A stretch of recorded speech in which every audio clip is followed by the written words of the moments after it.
wells are much deeper than what is considered here. We require that the area where the plume is be fully defined on site so that we know where it is not growing, and the source has been removed. The MSD is a state program administered by the Texas Commission on Environmental Quality, or TCEQ, but it requires local support. Articles 13 of Chapter 47 of the Code of Ordinances provides the city's process either to support or not support a party's MSD application to the state. As part of that process, today we're holding this public hearing. The first application is to consider MSD for a site located at 815 Dorset Street. HMR Group Property Holdings, LLC is the applicant. The site is approximately 4.357 acres.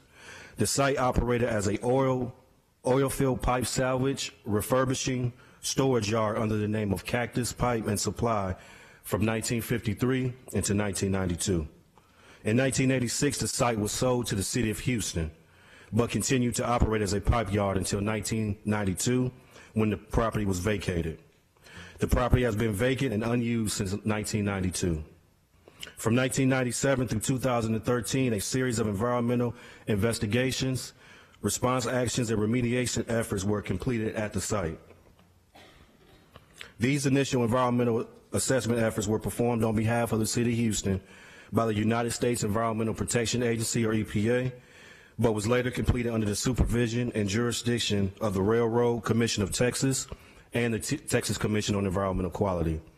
The site is actively enrolled in the Industrial Hazardous Waste Corrective Action Program. The contamination at the site consists of tetrachloroethene, trichloroethene, cis-1,2-dichloroethene, trans-1,2-dichloroethene, and vinyl chloride, and also arsenic. A licensed professional engineer has certified that the area of contamination is delineated as depicted on the screen. It is stable and in most cases decreasing in concentration. On October 6, 2018, written notices in English and Spanish were mailed to property owners and registered civic groups within a half mile of the site, and to water well owners and operators within 5 miles of the site. Our department then hosted a public meeting on November 8, 2018 at the Houston Permitting Center. A copy of the application is online at the city's website, and a hard copy is available at the Tuttle Neighborhood Library. The second application is to consider MSD for a site located at 1500 West Loop North. Zebra Technology Corporation is the applicant. The site is approximately 7.864 acres. The site was developed as a warehouse park since the mid-1970s. Telzon Corporation occupies space in the northeastern building, Building 1, from mid-1980s to the mid-1990s. Telzon reportedly assembled handheld computing and printing devices and utilized chlorinated solvents in their operations. Initial subsurface investigations began in 1994. Groundwater on the eastern portion of the property was found to be impacted with chlorinated solvents. Telzon Corporation ceased operations on the property in the mid-1990s. Since 1999, Telzon and 3 successors, including the current MSD applicant, have performed environmental investigations and remediation activities on the site. The site is currently enrolled in the TCEQ Voluntary Cleanup Program. The contamination at the site consists of 1,1-dichloroethene and vinyl chloride. A licensed professional geologist has certified that the area of contamination is delineated as depicted on the screen. It is stable and in most cases decreasing in concentration. On October 13, 2018, written notices in English and Spanish were mailed to property owners and registered civic groups within a half mile of the site, and to water well owners and operators within 5 miles of the site. Our department then hosted a public meeting on November 14, 2018 at the Trinity Mendenhall Community Center. A copy of the application is online at the city's website, and a hard copy is available at the Ring Library. Based on the information supplied in the application, input from various city departments, and input at the public meeting, my director has requested this public hearing.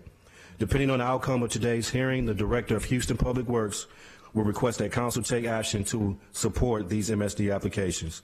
The ordinance will include all elements required by state law in Articles 13 of Chapter 47 of the Code of Ordinances. The applicants are present today as required by the ordinance, and staff along with the applicant are available if you have any questions. Thank you.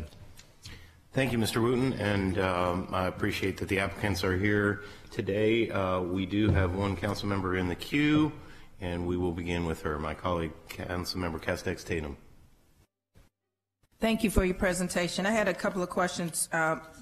When we talk about a voluntary cleanup program, and this is because I don't know, this is my first time going through this, and if it's a voluntary cleanup program, if they don't clean up, what's the impact on that? If they do participate in the voluntary cleanup, does someone go back and check it, or how does that work? Right. The voluntary cleanup program is initiated through the TCEQ, and the applicant actually volunteered and enrolled their site in the program to address the environmental concerns at that site. So if they don't clean up, they have requirements from the TCEQ based on whatever type of blight that may be at the property, whether it be ground, water, or soil. Their project manager requires them to perform cleanup activities based on what standards they're cleaning the property up to, whether it might be residential, industrial, commercial. The TCEQ is the regulating agency of environmental protection. Right. So I guess I'm just kind of concerned about that voluntary cleanup. So you're saying, but they still have standards. They voluntarily enrolled themselves into the program. Okay. To address the blight at their property. So they volunteered to clean up their site. Okay. Yes. So when you say voluntary cleanup, that means there will be they Yes. are volunteering to clean up. There's not a Right. choice It's already of whether been you cleaned get up. to clean It's it been up. responsible actions and remediation of soil already at the site. And they will be monitored by the state. Yeah, they monitor, and they will continue until they receive a cleanup certificate from the TCEQ. Okay. Thank you. Thank you, Councilmember. And I believe there are no members of the public that are signed up for this hearing. So, Mr. Wooten and Legal Department, thank you for being here. I believe that will draw closure to this item on the agenda. Thank you. Thank you for being here today. Without further ado, we're going to get back to item 2 on the agenda and speak today about assessments for Harvey and with respect to the Houston water facilities and assets. So with us today, joining us at the podium, is Deputy Director Yvonne Forrest of the Houston Public Works Department. Good morning, Ms. Forrest, as well as her colleague Jedediah Greenfield, who is the Deputy Assistant Director with the Houston Public Works Department. Colleagues, I know you've got a handout in front of you, and we'll follow along with the presentation online. So without further ado, Ms. Forrest, if you would introduce yourself and today's topic. Thank you. Good morning. My name is Yvonne Forrest. I'm the Deputy Director of Houston Water. It's a service line within Houston Public Works. Today we're going to talk to you about some detailed assessments we're going to do of the Houston Water assets. Next slide, please.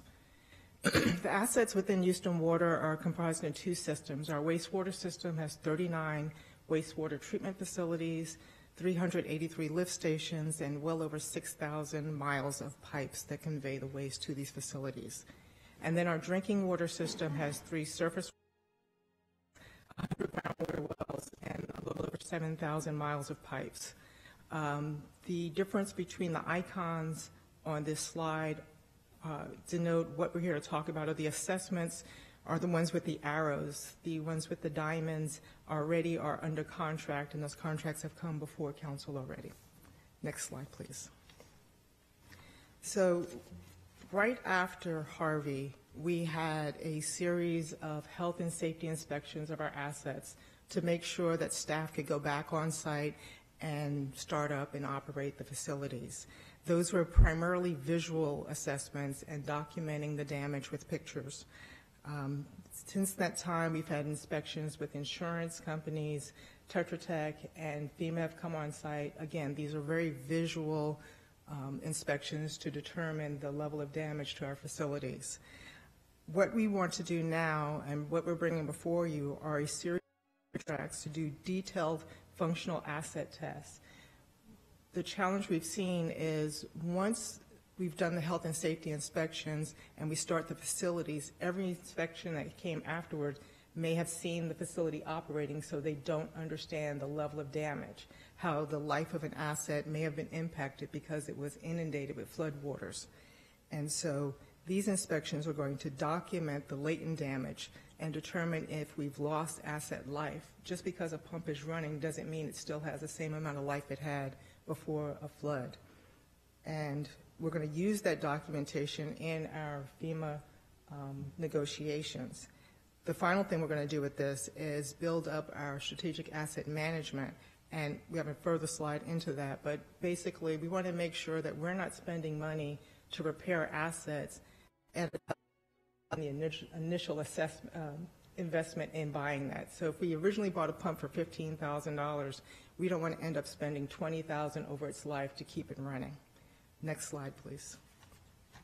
This is just a map showing you the location of our wastewater facilities and the lift stations. Next slide, please. This is a map showing you the location of our drinking water facilities. Next slide, please. The assessments, what you're going to actually see are 43 lump sum contracts come before you. These are being awarded to multiple contractors. We have selected everyone that submitted, received at least one contract. Some people got multiple contracts because we did not have 43 individual submittals when this went out. About $400,000 for a total amount of a little over $17 million.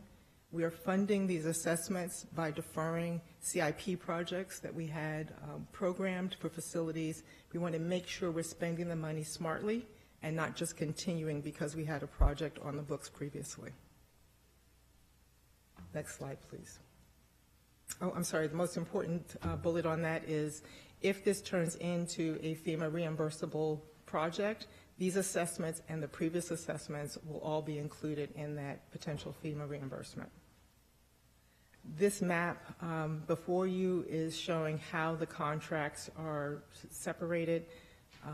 As I said, we had less than 43 consultants submit, so some consultants have multiple contracts.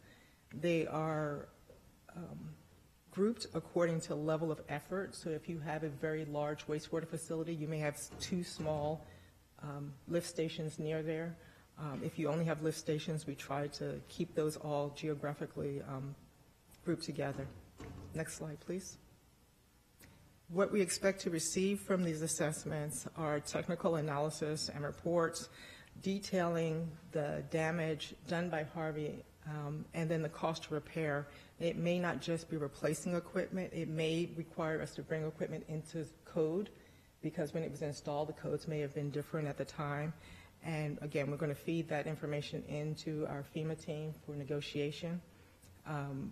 So all of this is going to be done to a standardized criteria, and we have internal staff in Houston Water and Public Works that are going to do the QA/QC to make sure everyone's looking at things and they're on the same basis. Next slide, please. Strategic asset management. So this is really the big thing for us, is making decisions based on sound scientific data. We're doing it risk-based. We're doing it so that all of our assets, we maximize the life of the asset, and we're not just replacing a pump with a pump. We're not just spending money on something because it's there. We want to make sure we're doing the right thing with the resources we're given. Next slide, please.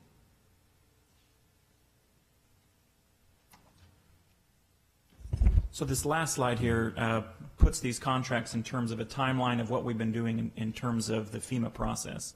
So as Director Forrest mentioned, this began right after the storm, looking at health and safety assessments.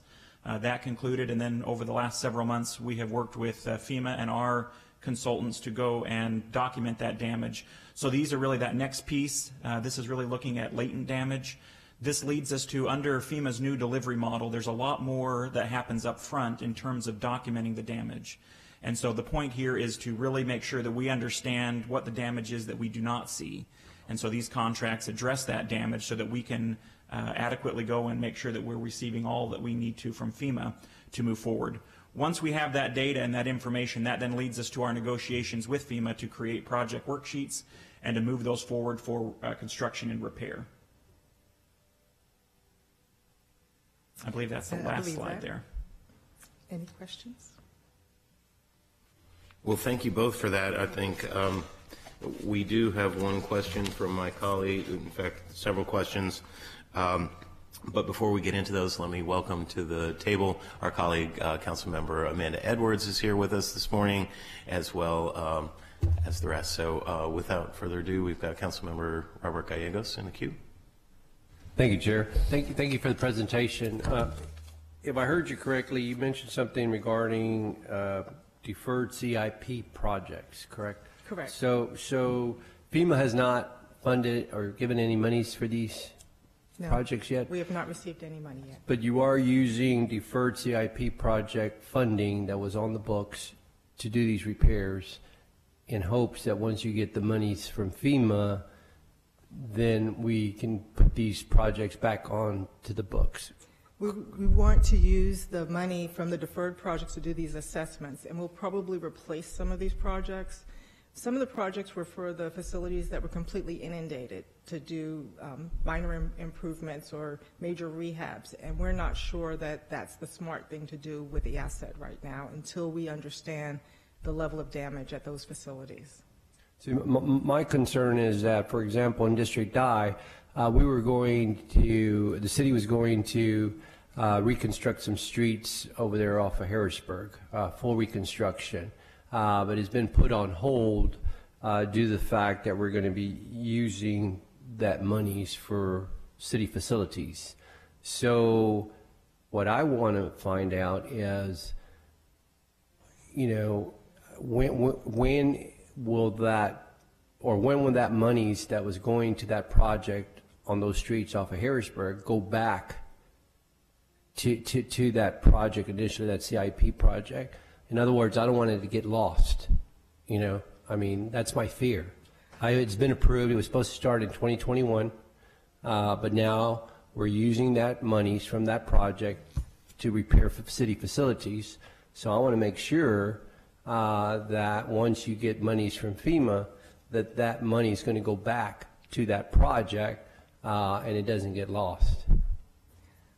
Without specifically knowing which project you're speaking of, most of the projects we deferred were within the combined utility specific to the water and wastewater systems. So I can't speak to the road project, but we can follow up with you and determine if that was one that we deferred and where it is in the queue. So, and that right there speaks to what I fear is that we don't know where this monies from these projects are going to, Councilmember, I think in fairness, I think it's an excellent question, and I think the presentation of this item today is obviously about the facilities themselves, but how they relate to CIP projects in each of our districts, and in your case, I think it's an excellent concern and fair considering what you've seen happen already in District I. So I would suggest that we follow up with the director and Deputy Forrest's team to see how that might impact the schedule. It's an excellent question. Yeah, I don't know if there's a way to come to a committee, I don't know, this committee or another committee, in regards to finding out where these projects that were on the books, where they're going to repair these city facilities, so that way we can know that we expect these projects to come back, hopefully in a reasonable amount of time once FEMA gets them their monies that they're needing. I share your concern, and I think, again, with respect to the presentation, I think the assessment that is really at the topic at hand, we're trying to get our sense of what is out there specifically across all our facilities, but your concern about how it relates to existing projects on the book is perfectly appropriate and shouldn't wait until the spring, typical rite of passage when we get the annual assessment about CIP. So let's do our diligence, Deputy Director, and follow up with your boss, and we can see what we can do to report back to individual district and council members. Thank you. Thank you for your concern. And now, Vice Chair Cisneros.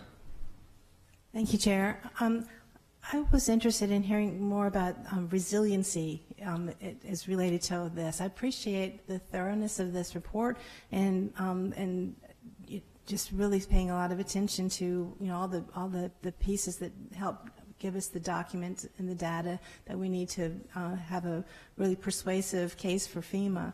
And I heard you say something about not just wanting to replace a pump with a pump. And so that's really what we're very interested in, is that we're not just building back what was there, but what will keep us safe in the future. And my question then is, are those improvements that give us that kind of resiliency, is that eligible for FEMA funding, or is FEMA only interested in a pump for a pump? No, certainly they're looking at mitigation. And in fact, mitigation is becoming more and more talked about as we go forward with these disasters. So certainly there's a piece that as we look at a facility, we look at how we can mitigate that from future storms, how we can reduce the risk. And so that is part of it.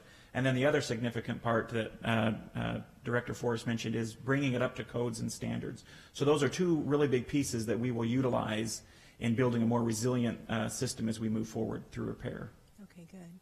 I had one more question, and it was interesting to me on the drinking water facilities page that there were so many wells, drinking water wells, that are on the west side, outside the Beltway. I'm just kind of estimating, it looks like more than 50 of them. That's surprising to me. Who owns the wells? Are they public? Are they private? The city owns those wells. Wow. Yes. Okay. Thank you. Councilmember, I think that's an excellent question. Out the periphery of our city limits, we do have obviously a number of MUDs, and the newspaper reported this weekend, interestingly, about a lot of the MUDs and the future of some of those facilities. But I think the important part of this, perhaps, Director, as you've said, is the assessment and trying to catch up with a really facts and data-driven set of issues for those facilities. We do have, it's much like what we've already done historically with our physical properties, our facilities out and across the city. So in many ways, I like the instinct that this is to take a higher level of assessment of our infrastructure capability and try to see where that can lead us. One question I have, Director, just in the way that the number 43, the number of contracts, might seem arbitrary to members of the public who are seeing this for the first time. You know, it's not 20, it's not 100. Is there any magic to the number 43 that you've settled on?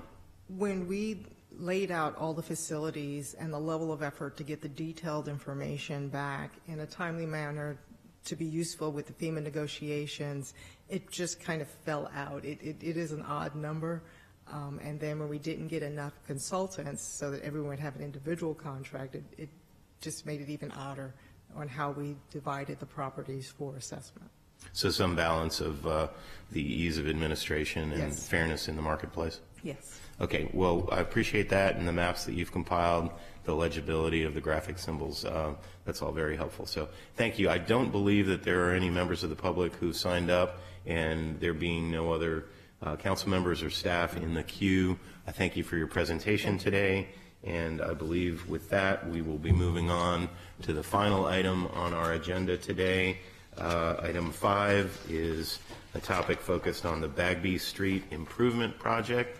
Councilmember Gallegos, I imagine you'll find this quite interesting in District I, and with us today from the Downtown Management District and Redevelopment Authority, TERS number 3, our Director of Planning and Design, Mr. Lonnie Hogaboom, as well as the Executive Director of the Downtown Redevelopment Authority, Mr. Ryan Leach. Thank you both for being here today.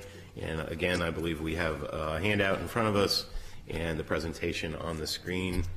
Mr. Hogaboom, I believe you're up, or Mr. Leach. Yeah, either one of us. But hi, thank you, council members and committee members and representatives for being here today. We're excited to share with you some information about this project that we are currently in phase 2 of, which we'll be talking to you more about today. This project, which is the redevelopment of Bagby Street, is one that we have been talked to you about in our visits to your office. In fact, joining us today is also Bob Uri, who is the president of the Downtown Redevelopment Authority, And Al Janita was here too, as well as representatives from Jones Day and Brett also with our office who will be working on the project. But this was a project that you approved in our 2019 budget, and so it's now our opportunity and pleasure to talk to you in more detail about what we think this project is going to look like, about what our plans are, and hopefully get your input for how we can make further improvements at this design phase of planning. And with that, I'm going to hand it over to Lonnie, who is the Director of Planning for the Downtown Redevelopment Authority, and Ken will be happy to answer any questions after the presentation. Do you want to mention anything on budget? Sorry? Do you want to mention anything on budget? I did. I mentioned the date for the budget. Okay. Good morning, council members, committee members. Next slide, please.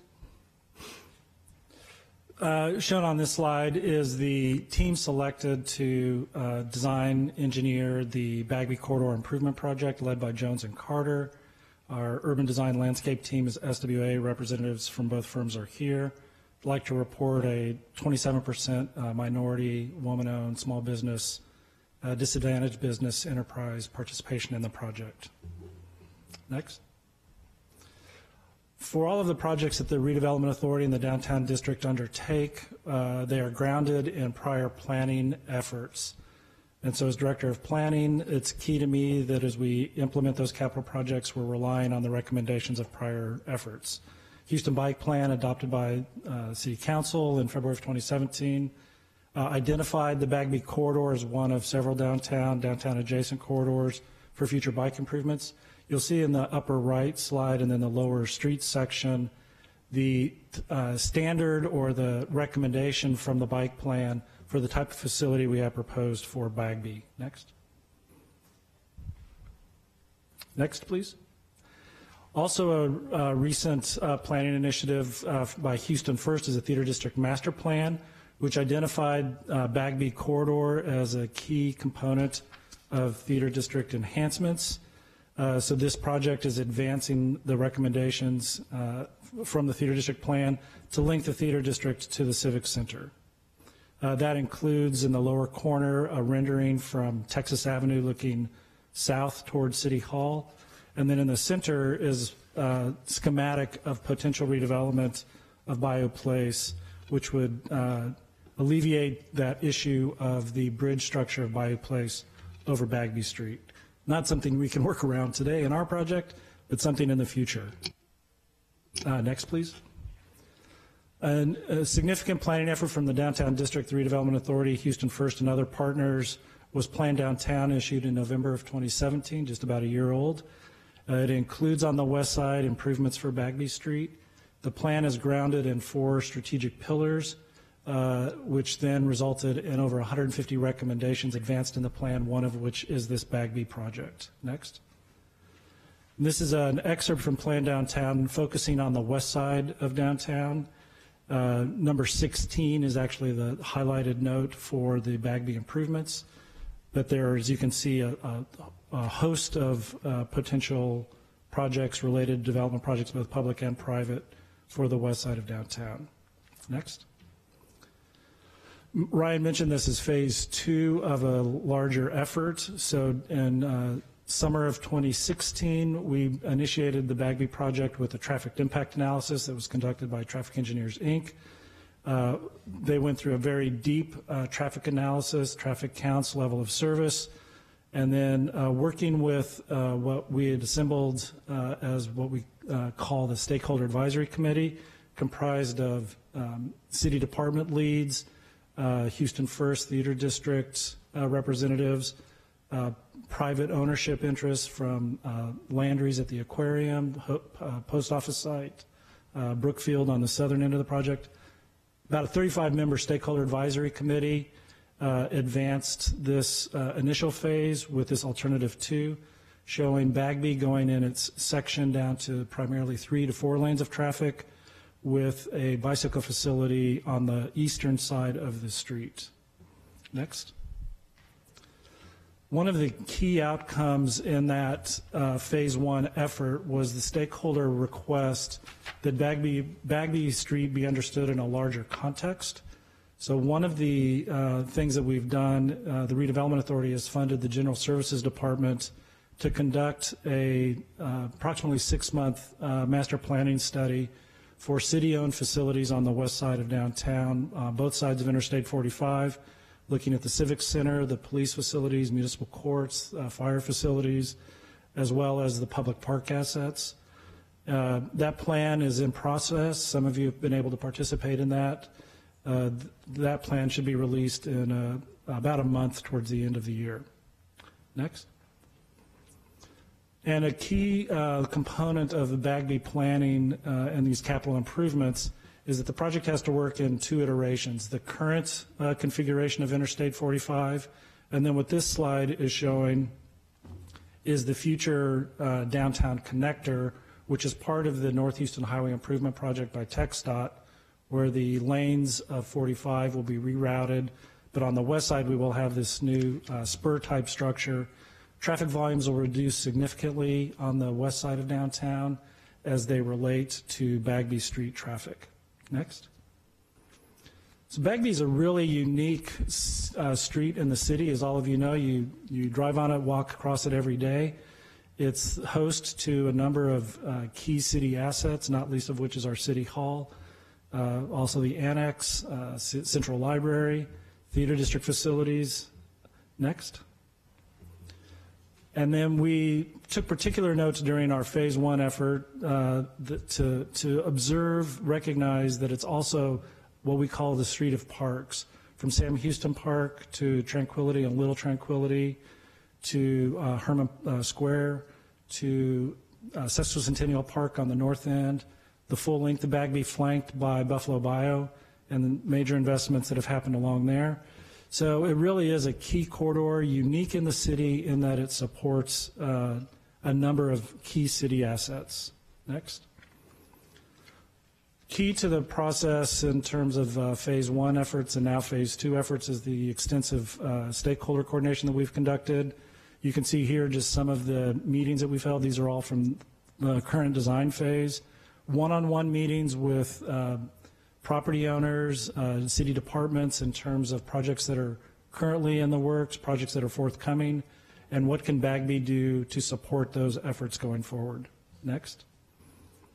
And I think probably the one that's most significant to call to your attention is the project the General Services Department is advancing for improvements to the sidewalks around City Hall and Herman Square. So that project has identified the McKinney face, the Smith face, and the Walker face of the City Hall superblock to rebuild the sidewalks around City Hall and the square, including the crossing plaza along Brazos Street. The Bagby Street project is a separate project and will really address only the western side of City Hall, the western terrace, wrapping the corners on McKinney and Walker. As part of our project, Walker is a full rebuild, lane structures, new curbs, et cetera. But the sidewalk improvements, we just want to make clear that it's 2 standalone projects happening in a coordinated effort. The timing on them is still to be developed based on the fundraising that is in progress for the City Hall sidewalks. Next. So just to highlight the design principles that are guiding Bagby Street improvements, it serves as a gateway to western downtown and the city facilities. It needs to be adaptable to daily uses as well as civic activities like we saw this past weekend with the parade. We see it as an opportunity to advance a new multimodal corridor in the city, the first of its type. And it also, as I previously mentioned, needs to address the current configuration of the highway, but also the future downtown connector. The corridor, we believe, needs to be developed in terms of a unified aesthetic for hardscape landscape materials, a new lighting standard, and then along the length of the corridor, there will be several key blocks that get special attention. As part of any capital project, enhancing, upgrading the utilities, subsurface utilities, is a major aspect of the project. And then, as always, we have to work hard with our consultants and our stakeholders to design this project both aspirationally but to a design budget. Next. To go into a little bit of detail before we review the corridor, this is a standard street section and street plan or block plan. You can see that there is a new street light with new tree planting in a buffer zone on the back of curb, and then a 10-foot bike lane actually flanked by another foot on both sides of detectable warning strips to highlight the bicycle facility. That dark brown zone beneath the tree zone and the bikeway is planted, structural soils installed to help the tree roots expand in a safe way that does not damage the surface materials above in the hardscape. As we look at the plan, at the top is Bagby Street. We move towards this to the bottom of the drawing. We have a standard curb, a paver buffer zone where the streetlights and plants are and the trees. That 12-foot bicycle facility separated with ADA truncated domes between the bike lane and the pedestrian zone, which is shown here rendered in that herringbone gray pattern. Next. And then to zoom in at a standard corner where we have interface between pedestrians, cyclists, and vehicles, making a safe intersection is a top priority. So the rendering here represents the level that we're going to in terms of paver crosswalks to identify those safe crossings, hexagonal pavers to define the bike lanes, ADA truncated strips at the crosswalk ramps and separating the bikes from the the cyclists from the pedestrians, and then unified material on the pavers. Next. Landscaping will be composed primarily of new cathedral high-rise live oaks along the corridor. At the southern end and northern end, we have a couple of areas where we are doing cypress trees, florals wherever we can install them throughout the length of the project, tree guards around the planted wells, and then street furnishings along the way, including benches in a few areas and things like trash cans, et cetera. Next. Corridor lighting, we've met with City Public Works and CenterPoint to evaluate and approve a new street lighting standard, an LED fixture that includes on the east side of the street a double arm pole to light the cycling facility. And then every street tree will have capacity for lighting, both uplighting from the ground, that'll be 365 days a year, and then seasonal lighting as we have currently and preparing for the holidays. Next. I mentioned corridor utilities. We will be rehabbing and replacing storm water facilities along the corridor. Most of that happens from Rusk Street south towards Dallas, and then we are also replacing existing overhead power to underground facilities at the Dallas intersection. Next. So the full length of the corridor you can see here on this plan, running from Clay Street at the south to Franklin Street at the north, and then several crossing streets have a variety of improvements, Walker being the most extensive. Next. Next slide. Thank you. So I'm going to just run through the corridor quickly, showing you a number of renderings from south to north. We're seeing the existing condition, and that will be followed by a proposed rendering. In each of the existing conditions, you see a red dashed line that's indicating where the future curb will be located. So you can see where we're going in this instance from 5 lanes of traffic to the next slide, to 3 lanes of traffic with widened sidewalks on both sides, and then you can see prominently the cycle track on the east side of the street. This is the view from Central Library and Sam Houston Park looking north. Next. This is a view under the canopy of the existing live oaks at Sam Houston Park, and you can see the meandering sidewalk that curves along the central portion of the slide. Next.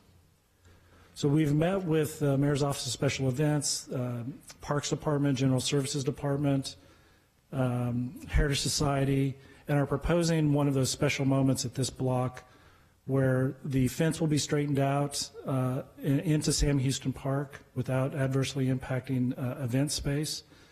But underneath those existing live oaks will be an elevated concrete boardwalk, not dissimilar from what you see with the wood boardwalks around Discovery Green, but it needed to be a more durable, load-rated structure to handle the events that are happening at Sam Houston Park and along Bagby. Next. Here we are at the McKinney intersection with City Hall and the Annex in the foreground. Next. And the proposed condition.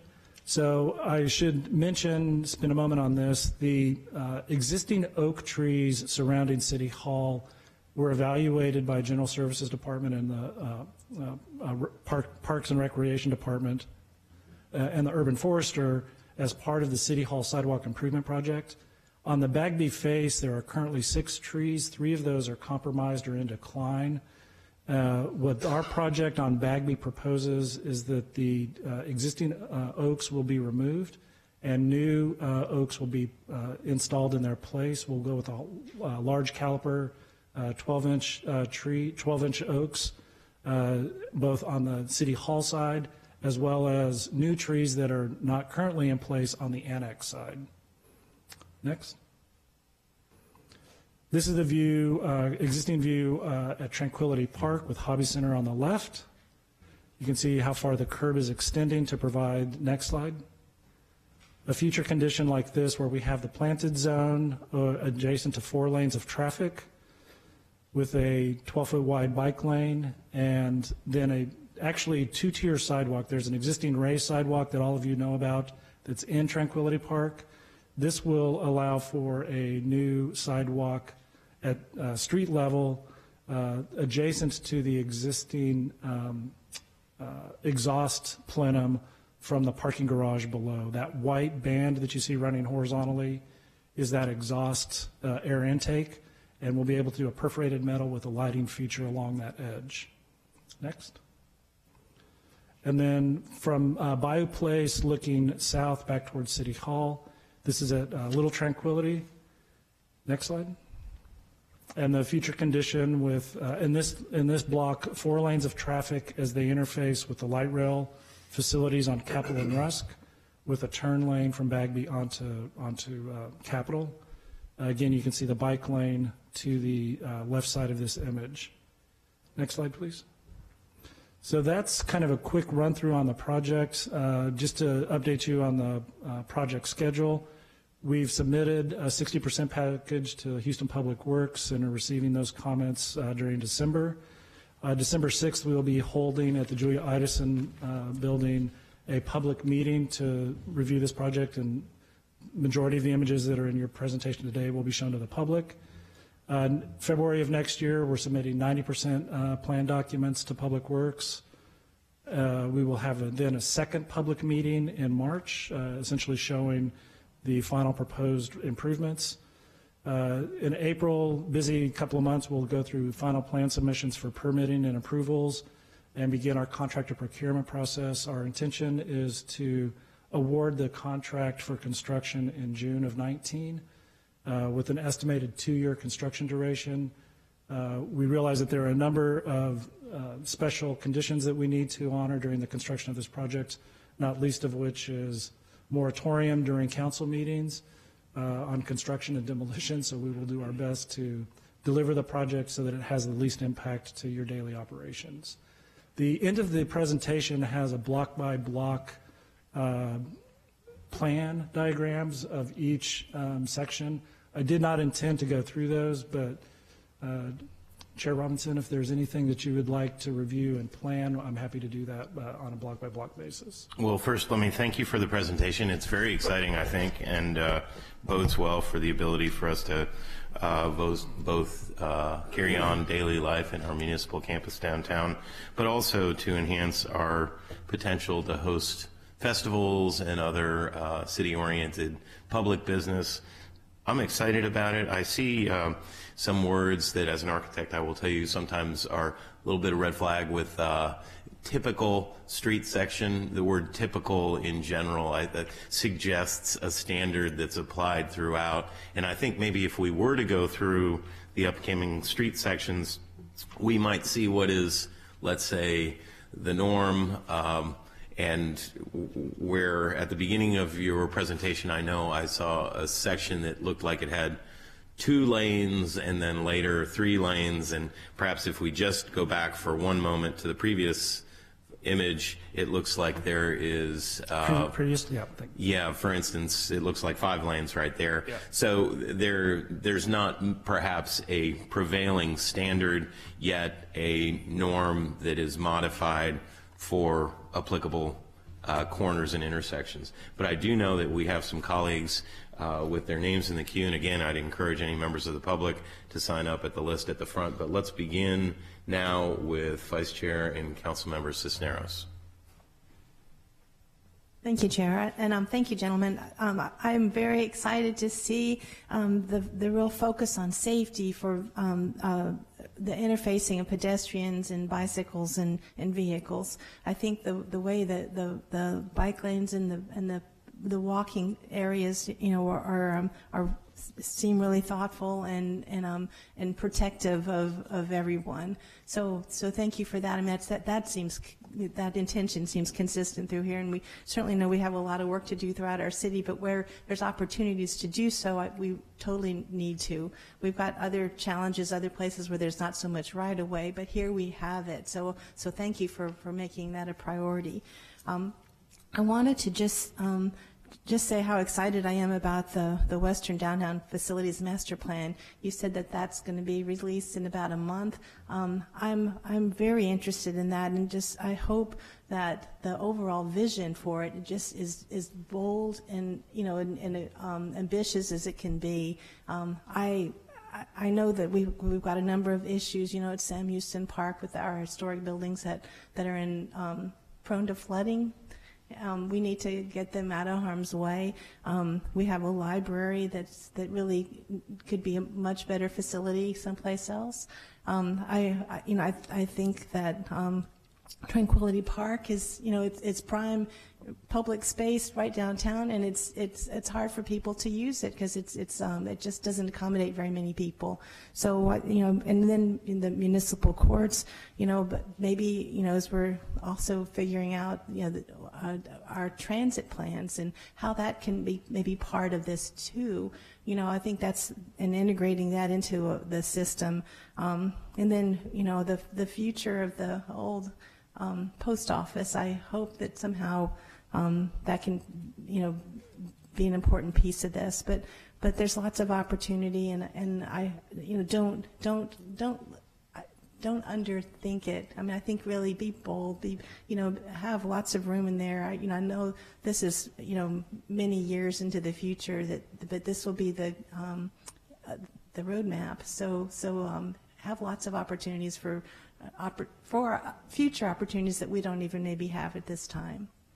Can I just respond to that too? Regarding the Western Downtown Facilities Master Plan, the TERS was excited to have the opportunity to fund that process because it was something that it was an opportunity for us to really work with the city to enhance, this process, this particular plan. They're 2 different projects, obviously.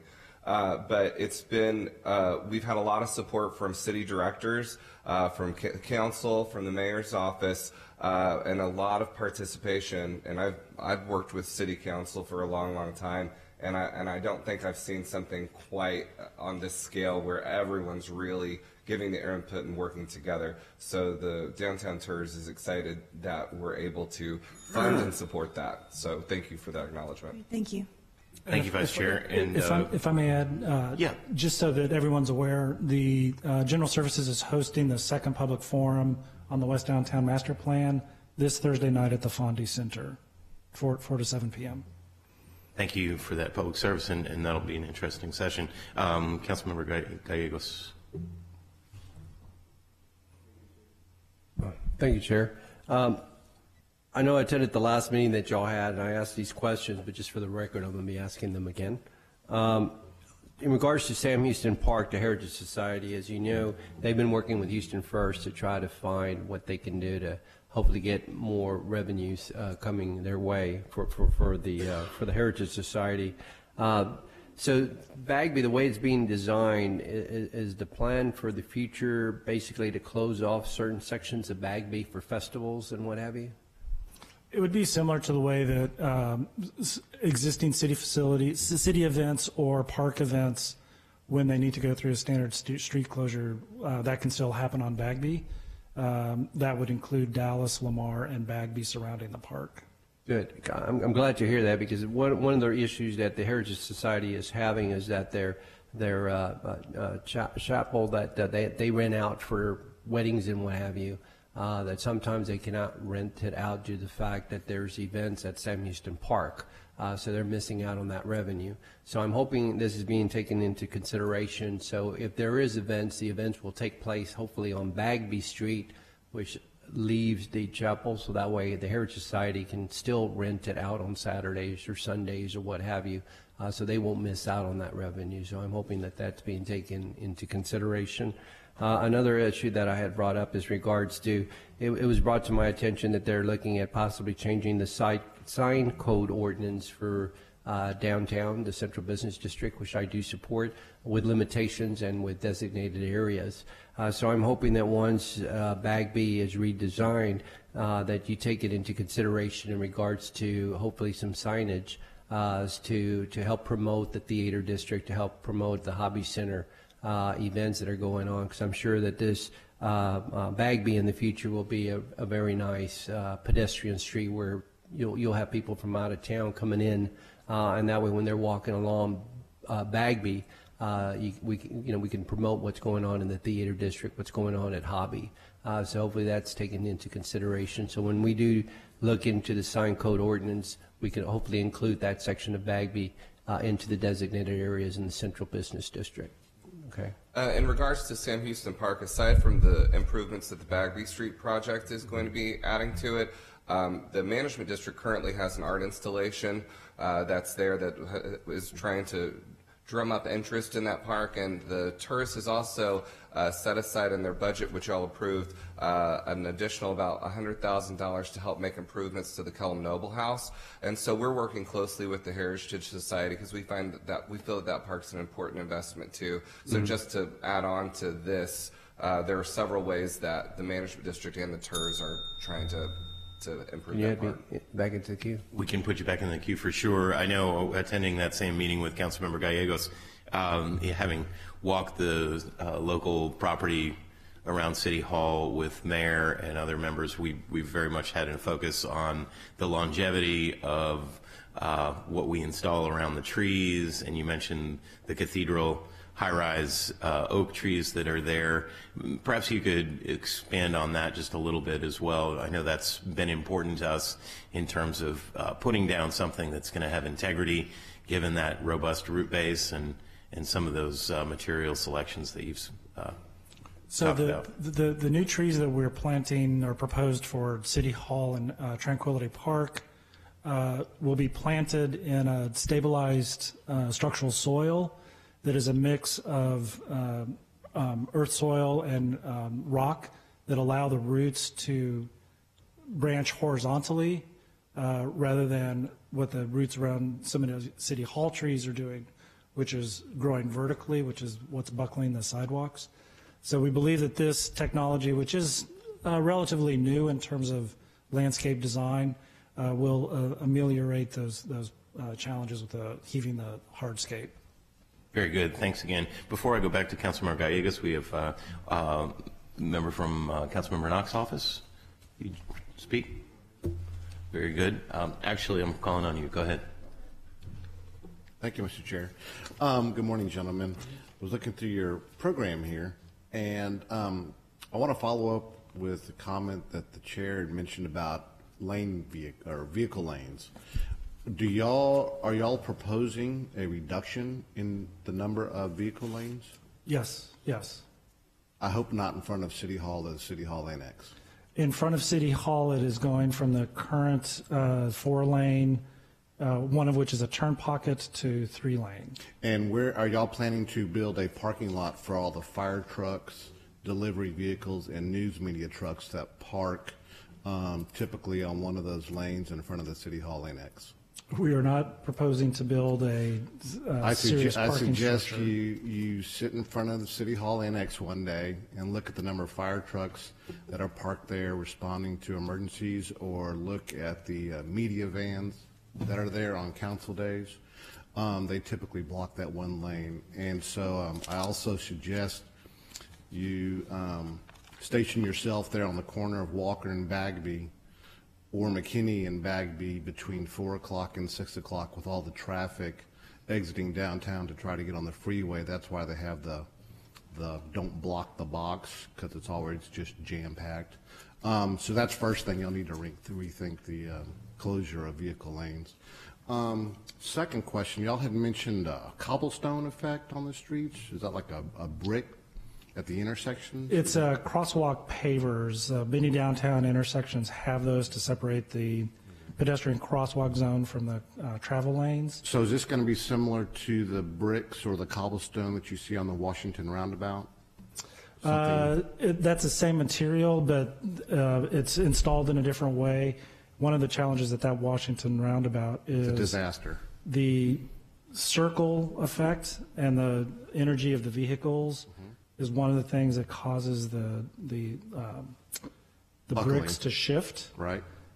We downtown, once this project is installed, it's the improvements are maintained by the downtown management district, and we have literally, I would say, over 100 intersections where we have pavers in the crosswalks. Oh, I know, today. my car notices and, it. and we will maintain those going forward. Yes. Another question is, are these bike lanes going to be similar to the Lamar Street bike lane, which nobody uses? The bicycle facility is different than Lamar. It's a separated facility, but unlike Lamar, which is in the roadway, Right.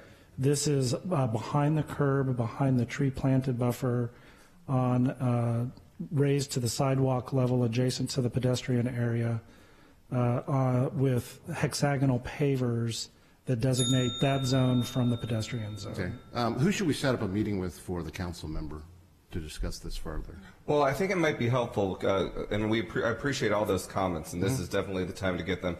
During our phase one, we did a traffic study analysis that I think addresses a lot of the things that you're bringing up, but I think having the input that you're talking about that maybe it didn't catch with fire, trucks and everything like that is some good input for us to discuss with you. So I think probably what we'll do is set up a meeting to go over that phase one analysis to kind of answer some of the concerns that you just brought up, but also get further input from you about That would be ways great. that we can Do we follow up? do we schedule with you or with Bob or? With Lonnie. Okay, great. But Lonnie and I will be there, and we have actually had the opportunity to speak with the council member a couple times just generally about this plan. Right. So we welcome that chance to talk Okay, great. Thank further you. in detail about it. Yes, sir. Appreciate you all being available for that. And now back to Councilmember Gallegos. Thank you, Chair. In regards to the Sam Houston Park again, the Heritage Society, I'm glad to hear that y'all are working with the Heritage Society. I know that they've been attending your meetings. I know that was one issue, is trying to make the entrance to the park more friendly, more welcoming. So I'm glad that y'all are looking at that, because I think that's a really big issue for Sam Houston Park. In regards to the theater district, I know the theater district had concerns at the meeting. Once again, I had asked if y'all could please meet with the theater district to address any concerns that they have. So I'm going on record to make sure that y'all please meet with the theater district to find out what. This Wednesday at noon. You're meeting this Wednesday at noon? Okay, great. Thank you. And then the other issue, now that we have a botanic garden, again, I'm hoping that the city will work with the botanic garden to figure out what shrubs, plants, grow well in the city of Houston. I know in the slide 23, right there at Sam Houston Park, there's 1, 2, 3, 4, 5 big, large oak trees, which again, oak trees are beautiful. But I'm assuming because of the shade, there's really nothing that grows there. So I'm hoping all that's being taken into consideration. I know that y'all are referring to putting more oak trees, which is great. But if you put the beautiful plants that are blooming, I'm sure they're only going to bloom for a short period of time because of the shade. So that's something that we need to work with the Botanic Garden to find out exactly what kind of foliage plants will grow well, that will have color, that will grow underneath shade. So I'm hoping that that's being considered as well. In regards to the bike lane, is there going to be a safe connectivity from Bagby on this bike lane to Buffalo Bayou Park? There'll be a couple of connections to the existing trails on Buffalo Bayou. One will be along Preston Street. We're still working through the details with Public Works on that, and part of it will be based also on our meeting with Houston First and Theater District. There are also other access points at Hobby Center. You can head west on Walker to access the existing trails, and then there'll be existing and future connections, we believe, through Sam Houston, adjacent Sam Houston Park. The key connection, though, is the Bagby bike facility with the Lamar bike facility, and I think as the city continues to implement the bike plan, ridership will increase on bike facilities, and I think having both the Lamar cycle track and the Bagby cycle track as two projects that are really pushing bike innovation in the city happening downtown is great for your district and for city. Yeah, because right now the Lamar, can I just finish? Right now the Lamar designated bike lane into Buffalo Bayou Park is really, in my opinion, not safe in regards to going, right down by Sam Houston Park and then crossing Allen Parkway to get into Buffalo Bayou Park. And now with the realignment of 45 and with what y'all are doing at Bagby with this designated bike lane along Bagby, I think it's a perfect opportunity to figure out how to get the cyclists from Bagby Street, Lamar Street to Buffalo Bayou Park, where it'll be safe, being that I-45 is being realigned into over here by the George R. Brown Convention Center. So again, I'd like to go on record to make sure that we look into that as well. Thank you, Council Member. And gentlemen, thank you. I'd like to acknowledge that we've also been joined by the Office of Vice Mayor Pro Tem Jerry Davis here. But without other members in the queue and with no public speakers listed today, I want to thank you, first of all, for your excellent presentation and a stewardship of an issue that I know is dear to a lot of our hearts, central to our city and the future of our downtown. It's also a very dynamic and fluid process with so much change between TxDOT and local rights of way, as Councilmember Gallegos has said, with our pedestrian culture that we're trying to augment, but at the same time with that right balance that members of the committee have pointed out. So I know you're fluid and paying attention. Appreciate that, as well as your consultants being here, especially Johnson Carter, as well as SWA and all of your leadership. So with that, gentlemen, I do believe that we're adjourned. We have our next committee meeting on December 10th, back at our 10 a.m. time frame. So without further ado, this meeting is adjourned.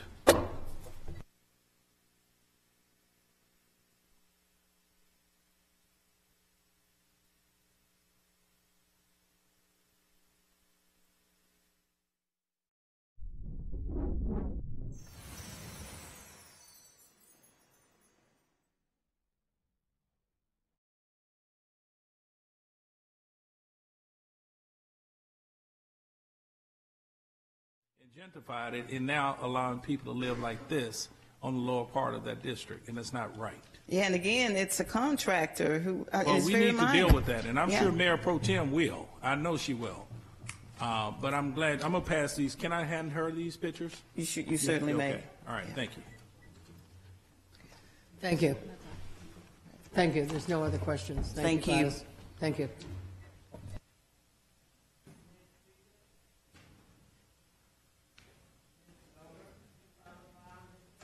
To be followed by Mr. Feldman. All right. Good morning.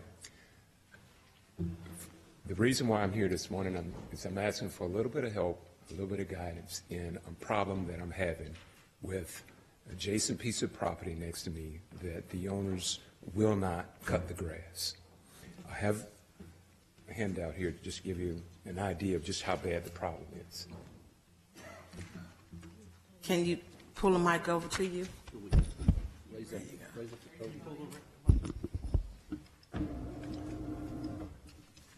So this problem has been going on for about 2.5 years. I've been calling the Department of Neighborhoods, I think it is, who's supposed to be responsible for enforcing these ordinances to make sure that the grass is cut. Called, no results. Last year, the problem got worse because at the end of the last summer, at some point, some animal or something went into these tall grasses and died. And so we had to deal with this horrendous odor for about a week. Finally, that went away, went through winter, things wasn't bad. This year, new problem. And again, this grass is not getting cut. Maybe twice a year they do what they call a rollover. But this year we started having a problem with bug infestation in our building. So it's called, couldn't get them to cut the grass. We call Arkin in, they come, they spray. Whatever they're spraying is effective because every morning we wake up, every morning when I get to the office, there's dead bugs all over the floor. So every morning I got to sweep the place. Bug infestation got worse. It's getting worse and worse and worse. We call, still can't get them to cut the grass. At this point, I'm just trying to, cut to the chase. Last week, our cleaning service was in there. They found a snake in the building. So they won't come back until I fix this problem. Call Arkin. Arkin says there's nothing that they can do until we get rid of this 1.5-acre incubator next door. In the handout, you'll see a log, just the last set of calls that we made to try to get someone from the Department of Neighborhoods to take care of this problem. But every time we call, it's just a different answer. It's just something different. And if you really look at it, the way it's set up, those calls started in July. That was the last time they did their rollover. I checked yesterday. I talked to the folks yesterday. They still got until December before they have to do anything. 6 months. So at this point, I've called Arkin, I've called people to try to seal the building, I've called everything. I'm out of options. And so I need a little help. I need a little direction. What do I do?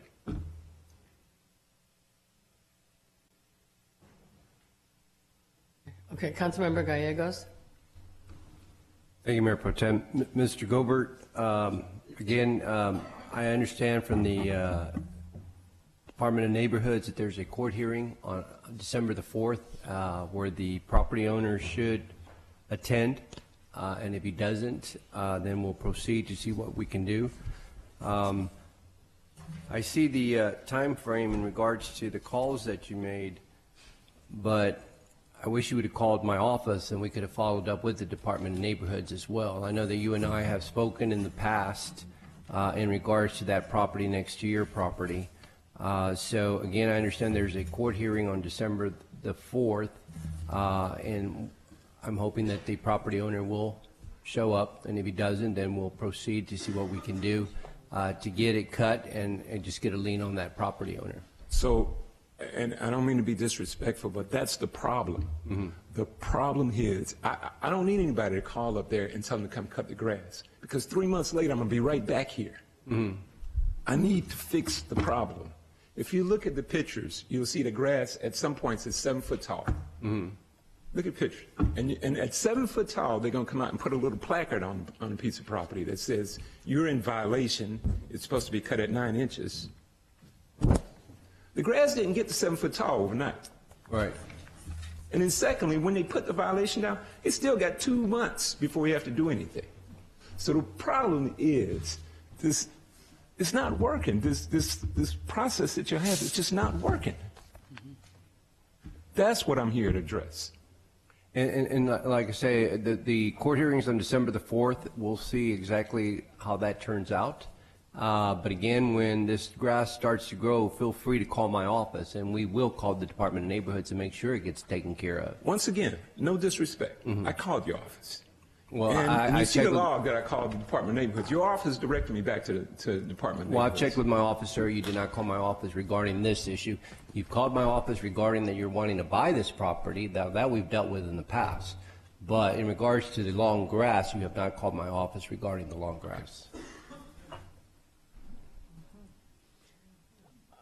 Are you finished, Councilmember? One moment, please. Are you finished, Councilmember? Councilmember Stardig? I happen to know firsthand, because we office next to each other, that his staff is very responsive. But I also do know, and I know that they work very hard to take care of the issues, but I also do know there's a history of our process not being successful for the communities. So if there's a way that, Mayor Pro Tem, if we could get some kind of, understanding through your quality of life committee or something that understands the process, how we could improve that process so that we don't have to, neighbors don't have to be tortured. There's no reason I consider this torture. If you have to live next to or have to endure 7-foot tall grass we're not in the countryside. So it's not natural, habitat, I don't believe. It's something that should be taken care of and maintained. So if you could, Mayor Pro Tem, would you be able to? We'll definitely look into it. Thank you. I think it's I think every one of us have faced it. Yes, we're all in that boat with you. So it's not a reflection on any particular office. It is, I believe you've hit the nail on the head with the process. So I think Mayor Pro Tem is in charge of that quality of life committee. So I have confidence she'll move forward with this. Thank you. Thank you. I'm terribly sorry for what you've had to go through, but let us move forward with it. Okay. Thank you. All right, thanks. Next speaker, Mr. David Feldman, to be followed by Ms. Demetria Smith.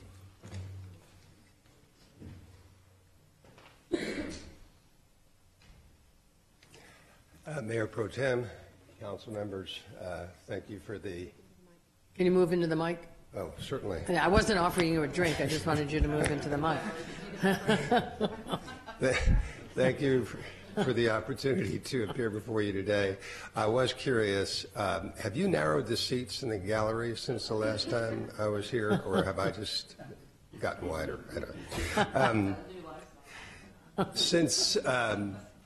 Since Proposition B was passed by the voters last Tuesday, much has been said in this chamber about what the city might do or might not do in response to its passage. I have listened very carefully to what the mayor said during his report at last Wednesday's council meeting and his press conference that followed. I heard it stated that the charter amendment cannot override the collective bargaining process. I also heard it stated that the collective bargaining process cannot override the amendment, and that the only recourse that the city has is the courthouse. I am not here to argue the legal issues. I don't think that would be appropriate. But I do wish to point out that there is a different path that can be followed, which can help avoid a costly legal battle in which the only real winners will be lawyers engaged to fight that battle. And I would also like to correct something that has been stated factually. It has been said that in 2005, the firefighters were granted the right to collectively bargain by state statute to support the argument that somehow the proposition would override or overrides state legislative action. In fact, though, and I remember this well, the people of Houston in a local option election held in 2003 voted to give the firefighters the right to collectively bargain with the city. And the first collective bargaining agreement was entered into in 2005. And just as the voters of the city of Houston decided to give the firefighters the right to collectively bargain, so too it was the voters of Houston who decided to require the city to pay the firefighters in parity with the police. However one may wish to argue any legal issues surrounding Proposition B, one thing is clear. There is nothing, absolutely nothing, which prevents or precludes the city and the firefighters from coming together and discussing how Proposition B may be implemented in a manner that is a, I'm sorry. Am I If supposed to stop? it's brief, you want to finish your comment? Well, I just have a couple more. Well, okay. I wanted, my suggestion is this. There is no reason why the parties cannot come together to discuss how this proposition can be implemented in an acceptable manner that carries out the will of the people. And surely engaging in some dialogue regarding implementation of Proposition B is merited before any further steps are taken. Thank you. Okay. Thank you. Councilmember Boykins? Thank you, Mayor Pro Tem. Attorney Feldman, good to see you. I've always respected you and your son Chris on municipal issues. I think you guys have sort of found a niche on education and municipal issues. And I tell you, when you were the city attorney, I would always come to you with problems, and you would figure out a way to make a no into a yes legally. And so the glass was always half full or half empty. And I say that respectfully because it's easy to say no, but it's hard to, I think not hard, but more challenging to look at an issue and go and try to figure out a way to make it work legally. And I commend you and your son and others as being that type of, those type of lawyers that try to do that. You know, it's very clear to me, and I've talked since the election to a lot of voters that have said that they hate that the position they were put in, and it appeared that they were going one against the other, police against fire. And I concur. I mean, public safety is extremely important to the city of Houston. I am an avid supporter of the police department and an avid supporter of the fire department. We should not have both public safety entities in any type of morale issue where they think one is taken from the other. It's our job as a governing body, from my perspective, to make certain that we have the best and highest paid police and fire public safety entities in the city, in the state, in the country. That's our job, and it's our job as a governing body to figure out how to make it happen. Now, on November the 6th, the voters voted and approved this by a large margin. I'm not a lawyer, but I can't see appeals court trying to overrule the will of the voters when the margin is that great. My question to you is this. As a city attorney, the ballot language said A. It was voted on, it was approved. The terms of, let me be clear, the terms were not on the ballot, which means from my perspective and based on the legal research I've gotten back to responses, that the terms could be negotiated. Let's talk collective bargaining. We can talk about it all day. But at the end of the day, the terms of the outcome of November 6th election was not on the ballot, which gives the mayor and his administration and the fire union an opportunity to have that conversation. I have spoken with the union.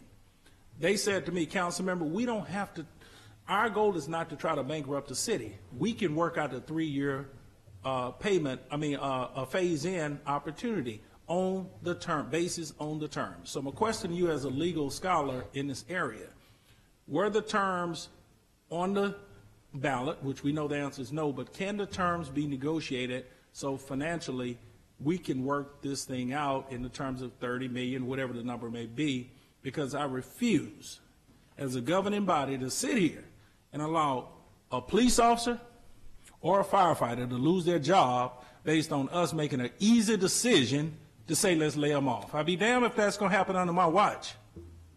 It's our job to govern and make tough decisions. And if we're going to sit up here and take the easy route and lay them off because it's easy to do, and we can negotiate terms to keep people employed, maybe we all need to step out of here. So I just want to hear from you. Can the terms be negotiated? Respectfully, council member, you referred to me as city attorney, and I'm glad to say I'm no longer city attorney. But and I certainly wouldn't want to be city attorney right now. And you also referred to me as a legal scholar. I would not take exception to that. But to answer your question, there is nothing in the amendment which speaks to how it is implemented. I think that's the operative word. And that's what the parties can sit down and discuss. How shall this be implemented in an acceptable manner that carries out the will of the people? And I think on Wednesday of last week, the firefighters sent a letter to the city inviting that dialogue. There's been no response to that yet. That dialogue can certainly take place, and the implementation of the charter amendment, which you are correct, is not set forth expressly in the amendment, can be discussed and agreed upon. Thank you. Councilmember Laster? Motion to extend. Favor, opposed, pass. Mr. Feldman, yes, sir. Glad to see you again. Glad that you're here. I, like my colleagues, I'm working very hard to come to as broad-minded and understanding of what the administration's position is on moving forward and what the firefighting union's position is. And I'm going to work real hard over the next week or so to keep an open mind to grill the legal department from their perspective, and hopefully maybe grill you or other people, or at least ask as intelligent questions as I can formulate to figure out where we're going with this thing. I'm not predisposed to vote one way or the other on a lawsuit or not, but I certainly want to understand the complications and the consequences. So towards that end, one of the things that I think I'm understanding is a debatable issue, is an issue that people are raising, is the collective bargaining legislation that came out of the state. I think that's Chapter 174 of the Local Government Code, if I'm not mistaken. And in that chapter, there's a paragraph, 174.005. It's called Preemption of Other Law. If I may read it really quickly, it says, this chapter, meaning this entire law that was passed under that chapter, preempts all contrary local ordinances, executive orders, legislation, or rules adopted by the state or by a political subdivision or agent of the state, including a personnel board, civil service commission, or home rule municipality. So I know there's going to be some dialogue and discussion about what that means in relationship to the actual election. What I'm not seeing here is specific language about charter amendments, initiative, referendum, election results. Do you have a worldview, do you have a perspective on how this preemption paragraph might work in this instance? Yes, sir, I do. I've been a board-certified labor lawyer for well over 35 years, and I have been engaged in public sector collective bargaining before I became city attorney, and I'm familiar with the other small group of lawyers in the state who also engage in that type of bargaining. Amongst us, there, as far as I know, uniform agreement that 174.005, which has been in existence since the early 70s, it's the Police and Fire Employees Relation Act, has always meant that through the collective bargaining process, you can supersede or override a local law, ordinance, charter amendment. Even one initiated by initiative or referendum or voted on by the people? Yes, a charter amendment. In fact, in the 13 years, I think, that collective bargaining has taken place between the city and the Houston Fire Department, the Firefighters Union, 341, there have been at least 4 or 5 instances in which the parties agreed to supersede a provision in the charter. Okay. So 174.005 has popularly been interpreted very broadly. I look forward to having deeper discussions with you. Thank you. Thank you very much. Councilmember Stardig. Thank you. I appreciate you coming down and bringing the information. As we all know, we want to honor the will of the voters. That's why a number of us pushed to get it on the ballot. That was, you know, those were petitions by the citizens. We've got to continue to honor the will of the voters. My concern now, though, is that if in executing this and implementing it, that a lawsuit at cost to the taxpayer, I mean, are we really doing the right thing moving forward? And if this administration believes that from City Legal that a lawsuit is required to trigger what's needed to move us forward, I've been doing my own homework. I've reached out, and I thank the union for the letter. I did get a copy asking for a conversation, and I did reach out to the attorney with the union, to the fire union, to have a conversation, just a conversation to understand what the intent. And I'm looking, and I did my own homework. I've looked. I'm not an attorney, as you know, Mr. Feldman. You and I've had that conversation. That, if I may. Motion to extend. Second. Favor. Opposed. Pass.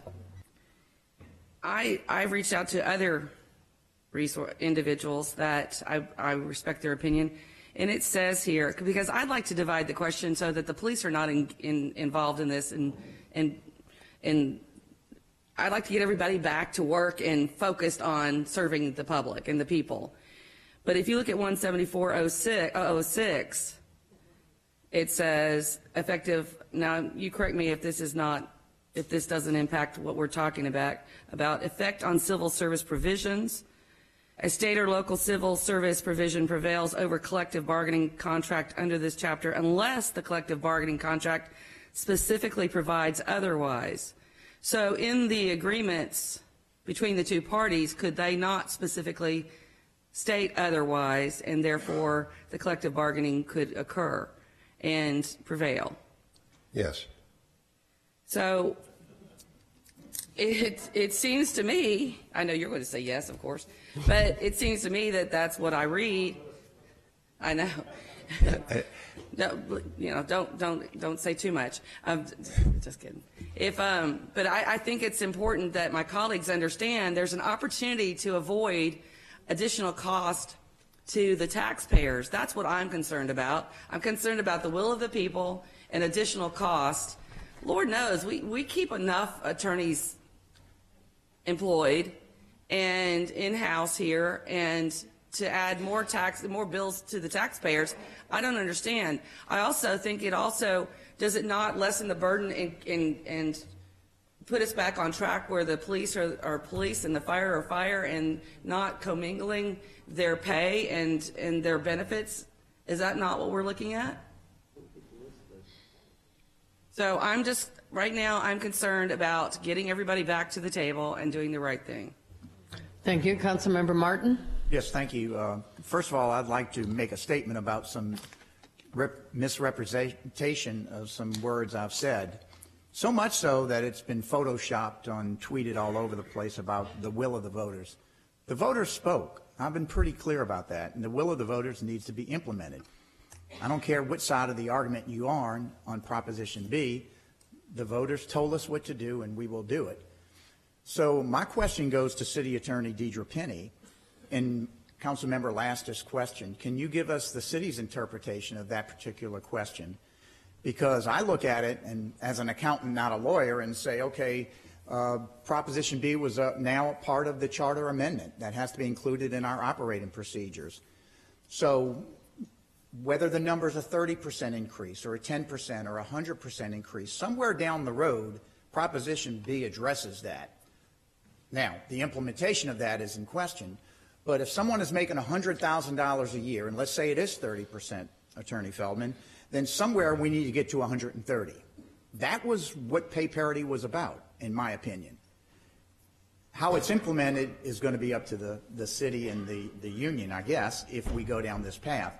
But what confuses me is when you talk about 174.005, it clearly states in 174.103 that there is a single bargaining agent for firefighters and police officers.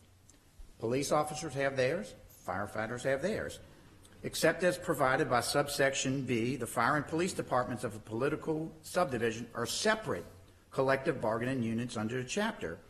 Associations that represent employees in the fire and police departments of a political subdivision may voluntarily join together for collective bargaining with the public employer.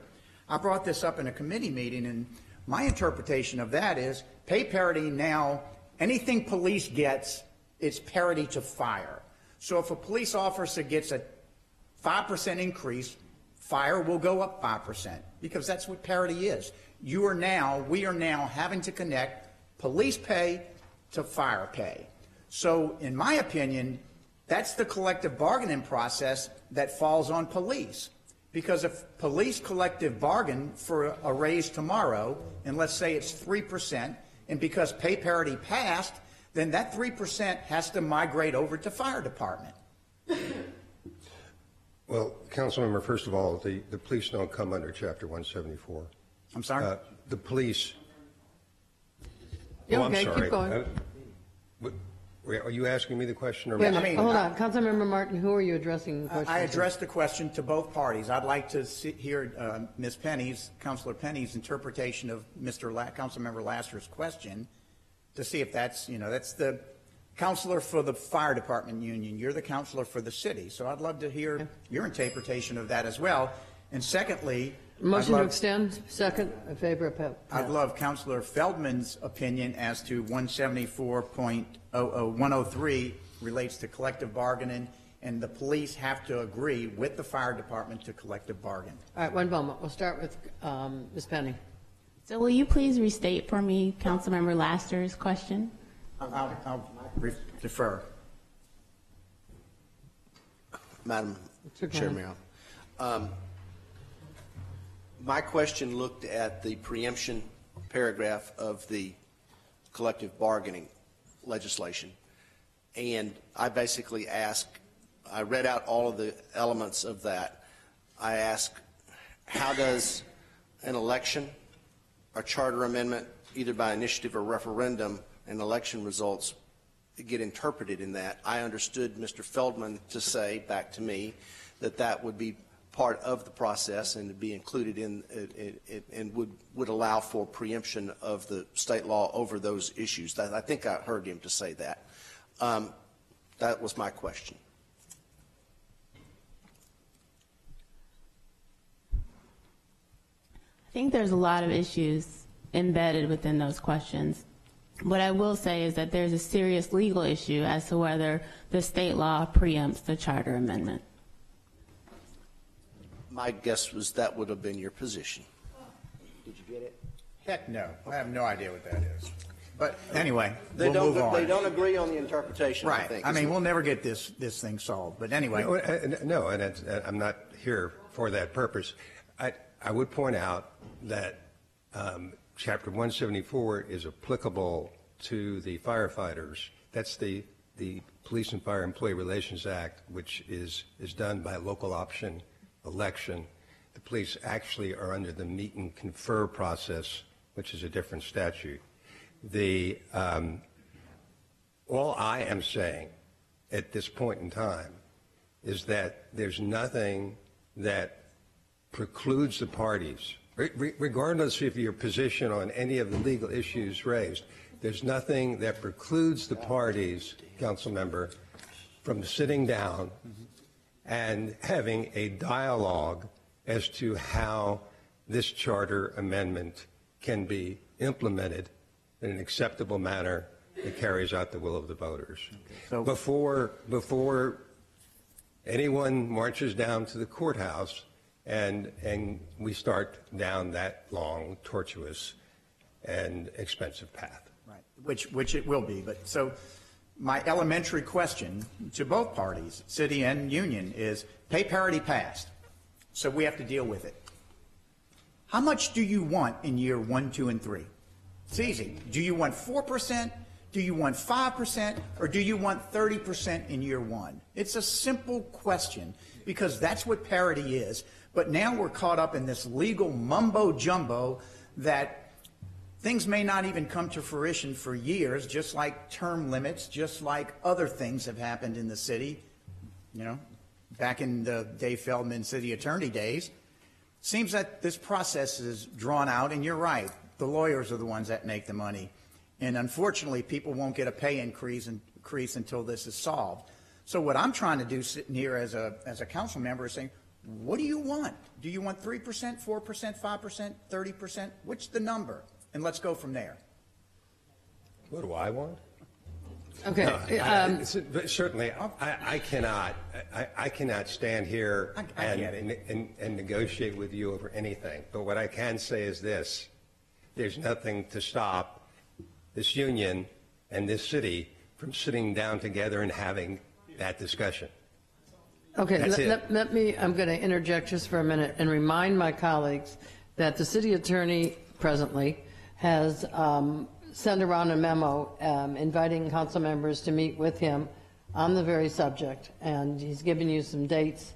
If for any reason you didn't receive that memo or there's a problem, let me know and we'll make sure that it's sent again. But I'm not trying to stop conversation around the table. I'm just saying that All right. I'm trying to stop conversation around the table. No, it's okay. Councilmember Robinson. Thank you, Mayor Pro Tem. Mr. Feldman, thanks for being here. And I think trying to get beyond the legal statutes and the ordinances and focus on getting us back to the table.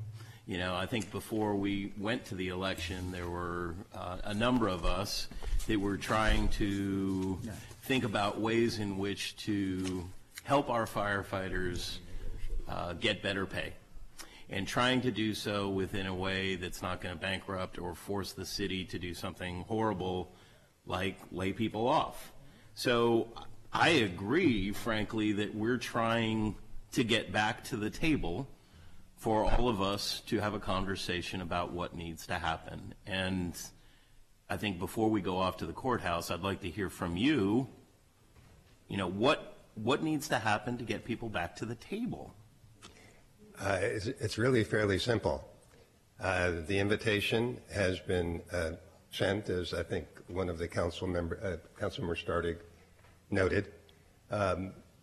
The city simply has to respond. The city attorney's office, presumably, has to respond and say, when do you want to meet? Let's meet at such and such a time. And the parties sit down together and begin a dialogue regarding this. People have been talking over each other, and now I'm speaking as a concerned citizen of Houston. I've resided in the city for 40 some odd years. I've practiced law for 42 years in this city. To me, we should be trying to work together, and you can't do that unless you communicate with each other. And that's all I'm saying. Just begin the communication. We engage in collective bargaining, we engage in meet and confer, and it begins by sitting down at a table together. Not on the same side, but on opposite sides, and beginning to talk. With, mutually good intentions, I would suggest. And, yes. And that's where I'm sympathetic to the cause and very interested in finding a place where we can move forward. So thank you for being here. Thank you. Councilmember Knox. Thank you, Mayor Pro Tem. Mr. Feldman, good to see you. I'm confused. I was just heard a while ago you say that the firefighters operate under collective bargaining statute and that the police department operates under a meet and confer statute. Is that right? Yes, it is. Okay. So if those two systems are different, this Proposition B, having passed, now allows the fire department to utilize both collective bargaining and meet and confer, because whatever the police department meets and confers with has to be given to the fire department, according to Proposition B. So can you clarify that for me? Because I just don't see how they work together. The distinction between meet and confer and collective bargaining is only one that labor lawyers can appreciate, in the sense that Well, you are one, right? So you can explain it to us. I'm sorry? You are a lawyer, right? So you can explain that to us. Yes, what I'm saying to you is it's oftentimes a distinction without a difference. And one is called meet and confer, one is called collective bargaining, and they're two separate statutes. Yes, but there must be a difference. There are many similarities. Because you made the distinction a while ago in your response to my colleague. Because it was the application of that particular provision, which is in the Police and Fire Employee Relations Act, that is applicable to the fire department. It's not in Okay, so help me by explaining the difference. What is the difference between the two? And how does Proposition B, requiring the fire department to be connected to the police department who has meet and confer, how is that the same as also engaging in collective bargaining? The amendment doesn't address... It certainly does. It says whatever police get, the fire department gets. It says that firefighters have to be paid in parity to police officers. Right. How that pay is established is not relevant. Whatever the pay is, it has to be the same for the fire as it is the police. That is correct. So if the police negotiate through meet and confer a pay of whatever that is, whatever they get, the fire department must get also.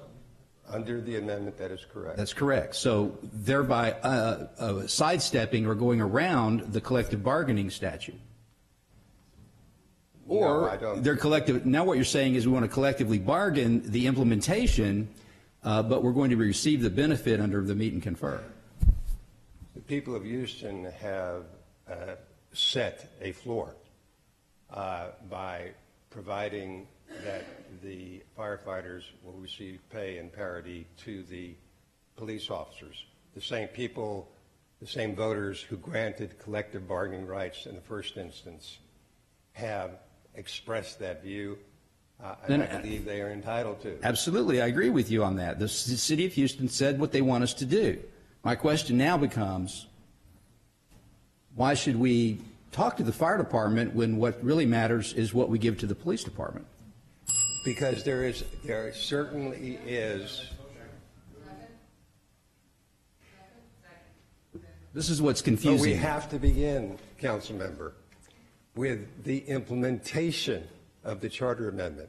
And that is a critical part, that is critically what needs to be discussed at this point in time. How is this implemented? I don't see how you go beyond that point without having that discussion. It seems to me that you're confused, I'm confused, the city's confused. The only people who aren't confused are the voters of Houston. And so I'm not.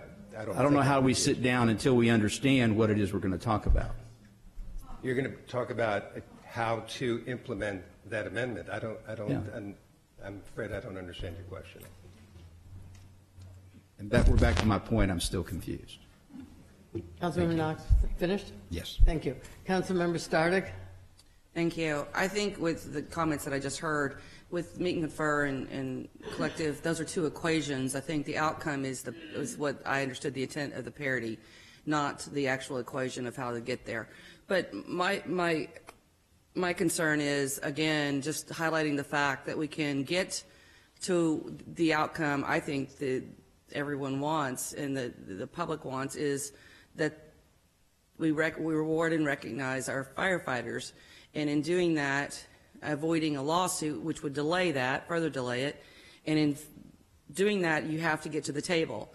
And to do that, we do have those statutes or the local government code that outlines the opportunity to define it in that agreement. So what I'm asking for again is, Mr. Feldman, you and I we sat here at this horseshoe together, and I remember comments about those when you were on the other side and how difficult it was. So your opinion now is you believe that the intent is to move forward and not play gotcha or anything like that, the intent is to move forward and get the firefighters the sustainable increase that the taxpayers, the citizens, the voters want for these firefighters. Is that correct? Yes, and both parties need to sit down in good faith and to discuss. You have to have willing participants. Yes. It's elementary that the parties have to bargain in good faith.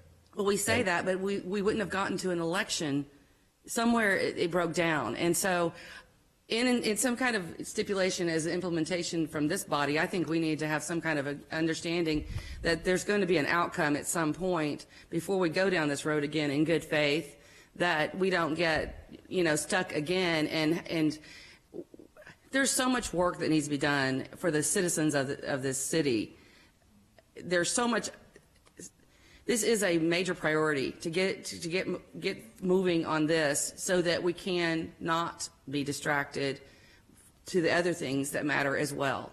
So I want to make sure that we know there's a short timeline, an expectation on anything that I would support moving forward. I'm just stating my expectations now on if we were to move down this road, because I remember with Rebuild Houston that we were told we had to implement the will of the voters, and we had certain expectations and how to collect and all these things, and it was put on this body.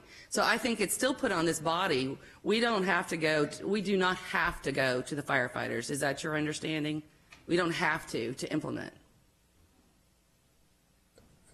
Well, I'm asking the question. Are you asking if the city can make the determination on its own? Yes. Well, yes, they can. And so I want to make sure that's understood to the public and to the firefighters, so that when we if we do go this route, and that my colleagues understand that we need to make sure that there's a clear timeline for the administration and for the union, that everyone needs to be working in good faith and doing the right thing and moving us forward. What I'm saying very simply is that there's an alternative to the courthouse. And I agree with you. And I agree with you. But I also want to make sure that the expectations are that we don't continue to drag it out for the benefit of, some kind of long-standing issues, other, whatever the history is. You, having been involved in labor negotiations for many years in both private sector and public sector, the foundation of it is bargaining in good faith. You cannot compel someone to bargain in good faith. You can only hope that they do. Otherwise, the process can't work. And we understand that, but I also know that if we also can put some kind of time constraints or timelines, sure, so that we have some kind of, so as I always say, the train left the station, we never get the train back, and then a year later, here we are having this conversation. It should have been handled over a year ago. Okay. That may be the first item on the agenda for discussion. Thank you. Thank you.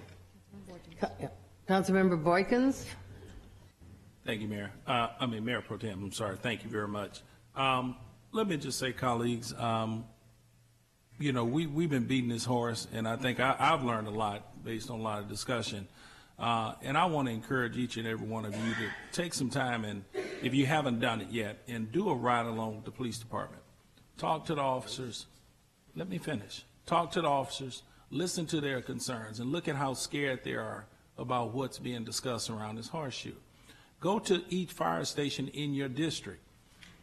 I've gone to every single one, and they're excited about the passage of this referendum, but they're scared. These are young firefighters, men and women that have come out, dreamed to become a police officer, dreamed to become a firefighter. Motion extend, please. Thank you very much. To fulfill their dream, to serve as a proud firefighter or a police officer in the city, and we're scaring them. With this, my perspective, and I think Councilmember Stardick or someone made reference to this, the voters spoke on November 6th. It's our job to implement. At this point, to deal with the implementation, if we can allow, which the mandate is there now, the fire union to negotiate with the mayor's office and agree to the terms. I'm going back to that. It's not. We're not talking about anything outside the terms, Attorney Feldman, which they've agreed to phase it in over the terms, the numbers to the terms. That's agreed upon to phase in over a 3-year cycle. No fire, no police, no municipal worker would have to even be concerned about losing their job. So we need to just cut through all the chase, all the legal stuff. I'm not a lawyer yet, but I do know this. The Firefighters Union have agreed to meet with the administration to come up with some way to agree with terms. And I think we should commend them for wanting to do that, because they don't have to do that. To agree to terms to make this work for our city. So I encourage each council member, district council member, to go to your station and sit down and talk to those firefighters and just see how scared they are that they're about to lose their job based on what's being said, when we can deal with one issue that's not going to touch collective bargaining, ain't going to do any of that, just the terms of what the voters approve, and I think we can solve this problem, Mr. Feldman. Thank you very much. Thank you. Are you completed? Is that your statement, Mr. Councilmember? That's it. Thank Yes, you. ma'am. Thank you very much. Thank you, Mr. Feldman. Thank you, Madam. Madam Secretary, would you call the next speaker, please? The next speaker, Ms. Demetria Smith, to be followed by Mr. Derek Brose.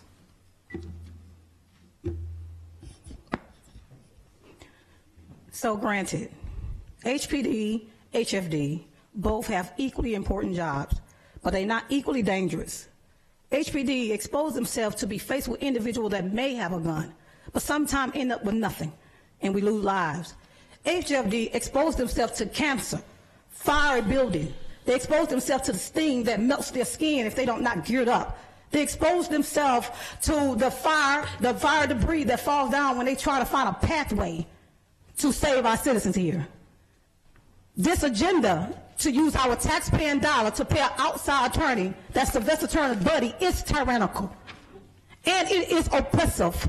The voters have spoken. And if any of you vote against what the voters have spoken for the firefighters and their families' quality of life and the voters as well, then you are a tyrant too. And Mike Knox might be the very first one that vote for it.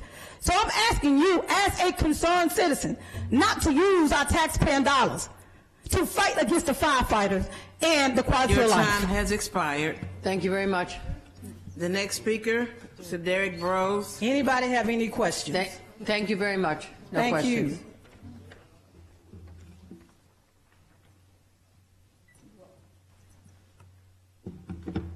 Hello, council members. I'm here to speak to you again about 5G. Some of you who've been here over the last month that I've been coming now, it's been several visits. I've asked the mayor in person. I've asked the CEO of Verizon. I've emailed all of you about a dozen times now, studies related to 5G, information related to privacy and surveillance concerns about 5G. But I'm just being met with silence, and I've invited all of you to come on to 90.1 KPFT. So far, no responses. Thankfully, Isaiah Carey, local news, did actually cover this story, and it's been seen 30,000 plus times by people on Facebook who are very concerned. So since you guys aren't interested, I just want to talk directly to the people of Houston and anybody who's seen this video. Please email the city council members, call them, any lawyers who are interested in taking this case up, because the city is just rushing forward. The mayor doesn't seem concerned. They're very closely tied to Verizon. And there are health concerns, there are surveillance and privacy concerns that need to be addressed. If you care about this issue, please go ahead and email and call this body that claims to care about the will of the voters, because they are not responding to emails or journalistic or health concerns, despite health concerns from DC, from Michigan, from other places. So Your time has expired. One moment, please. One moment, please. Councilmember Starter.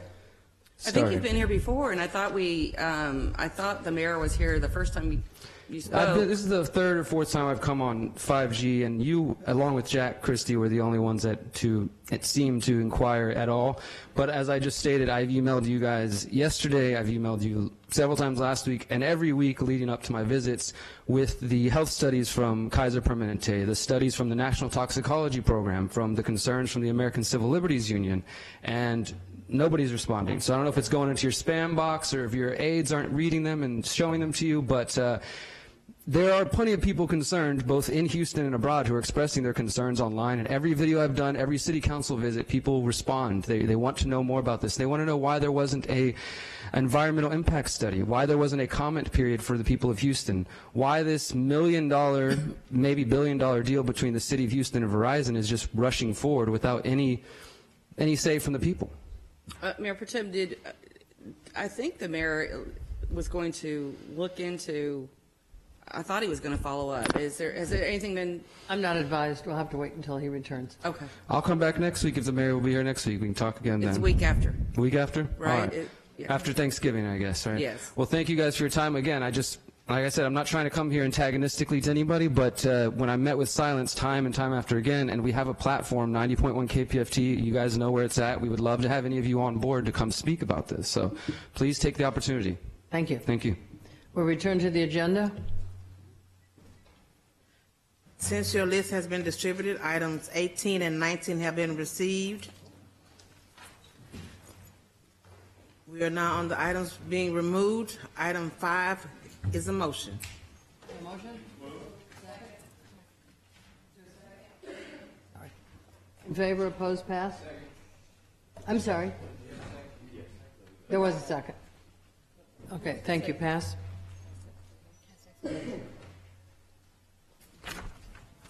Item 6 is a motion. In favor, opposed, pass?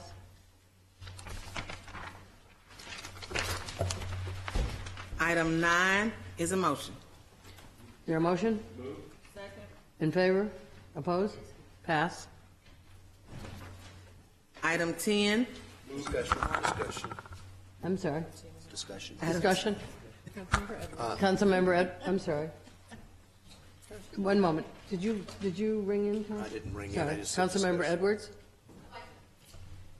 Thank you, Mayor Pro Tem. I'd like to tag this item. I'd like to tag this item and the next Tagged item by as well. Councilmember Edwards and Councilmember Laster. Yeah, I'd release the tag if there's any questions or conversation. Same here. Any questions? No. Thank you. Moving on, thank you. Yeah, it has been tagged.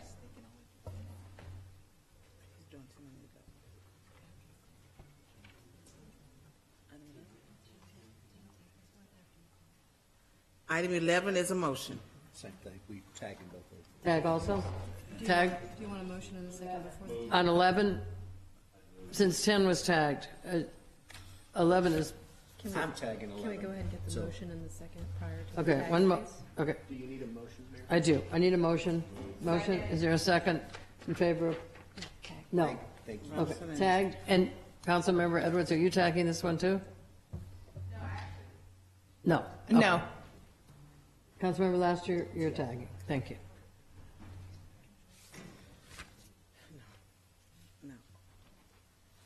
Item 14 is an ordinance. Just need a vote. In favor?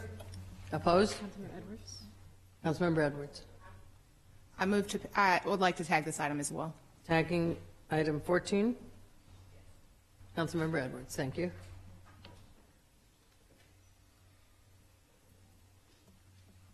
Item 15 is an ordinance. Just need a vote. In favor? Opposed? Pass. Item 17. Just need a vote. Discussion? In favor? Opposed? Pass. Item 18. Just need a vote. Discussion? In favor? I'm sorry. Councilmember Stark. Councilmember Stark. I just want to comment that I had initial concerns about some of the allocations, but I see that they've been very good about the grant money for nonprofit and the 1115 waivers. So I want to commend them for continuing to allocate those resources and going after those dollars for these programs.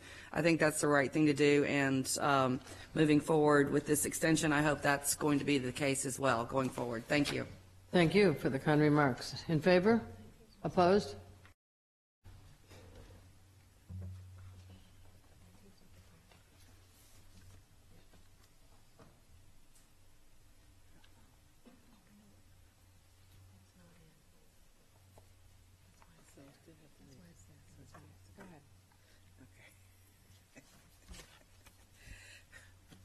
Item 19. Just need a vote. Discussion? Discussion? In favor? Opposed? Pass. Item 20. Just need a vote. Discussion? In favor? Opposed? Pass. Item 21. Just need a vote. Discussion? Go ahead, Councilmember Boykins. I just want to thank Ann with the Houston Endowment and the board for their support of this project.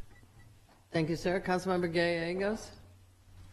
Thank you, Mayor Pro Tem. I just want to go on record in regards to, I understand there's possibility some other complete communities, and again, I have spoken with the mayor as recently as last Friday, and I'm hoping that Magnolia Park and Pecan Park in Manchester will be one of the new complete communities. District I does not have a complete community, so I just want to go on record that I've spoken with the mayor, And I'm hoping that Magnolia Park, Pecan Park, and Manchester will be a complete community in the near future. Thank you. Thank you, Council Member. Any further discussion?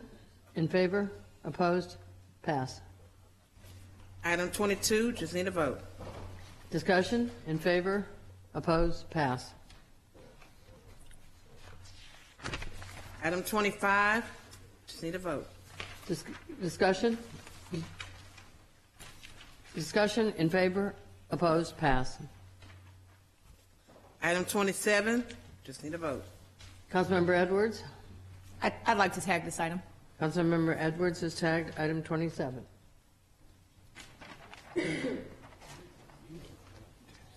That completes the items on the consent.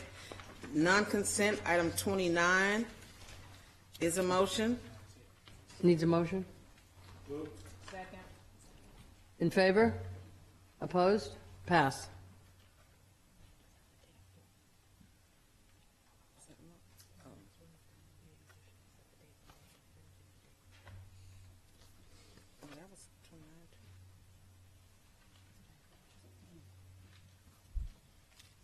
Item 30. Is there a second? Second. In favor? Opposed? Pass.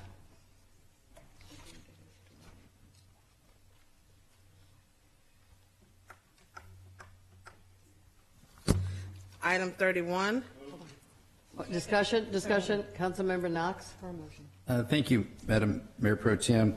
I'm going to move that we set the date for this public hearing for Wednesday, December 5th at 9 a.m.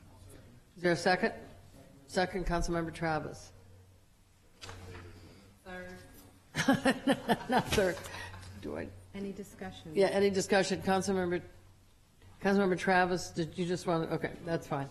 Okay. The reason for that is that's shortly after the Thanksgiving holidays, and that's, I don't believe will give enough people time to get home from their family trips and so forth and be able to show up at this public hearing. So I want to give that opportunity an extra week. Very good. Just need a vote. And we just need a vote. In favor? Opposed? Pass. It's not an amendment, it's just the motion to set the date with a specific date. Correct. We're good. Yes, sir. We're good. It passed. Even though it was posted as November 28th. Yeah. It's just suggested. It's just a suggested date. The date was a suggested date. The amendment takes effect. Motion. Mattis-Hale. Mayor. Item 32 is an Discussion, ordinance. Councilmember Boykins, are you discussing on Yes. 32? Okay. Yes. Mayor Pro Tem, thank you very much. Last week I tagged this item. This is in the capital improvement budget for TER 7. And just wanted to make certain that there was nothing left that they want to add. We're so looking forward to this project. It's going to improve the Alameda corridor, really the boundaries of the TERS with public utilities and roadway and sidewalks. And I'm so excited about this. It's a long time coming. I want to thank the chairman, Zanetta Burney, and the executive director, Theola Pettaway, and the entire board for being patient on this project because I remember when this TERS was created, when Councilmember Junon Boney, who was Mayor Pro Tem at that time, worked with then Mayor Lee Brown to create this TERS. We had no idea the vision that was laid out. And so where we are now, if you come into it, you'll be excited to see the development. And so I'm really, really excited about it. And just want to encourage you all to come and take a look. Actually, we have our holiday tree lighting and Kwanzaa celebration right on the boulevard of Alameda, which you all will get an invitation. But you can really see how the development, infrastructure, and sidewalks projects that this TERS has put in place over the years since its creation has been very successful. So thank you so much, colleagues, and I look forward to have your support. Thank you for the input. In favor? Opposed? Pass. Item 33 is an ordinance. Just need a vote. Any discussion?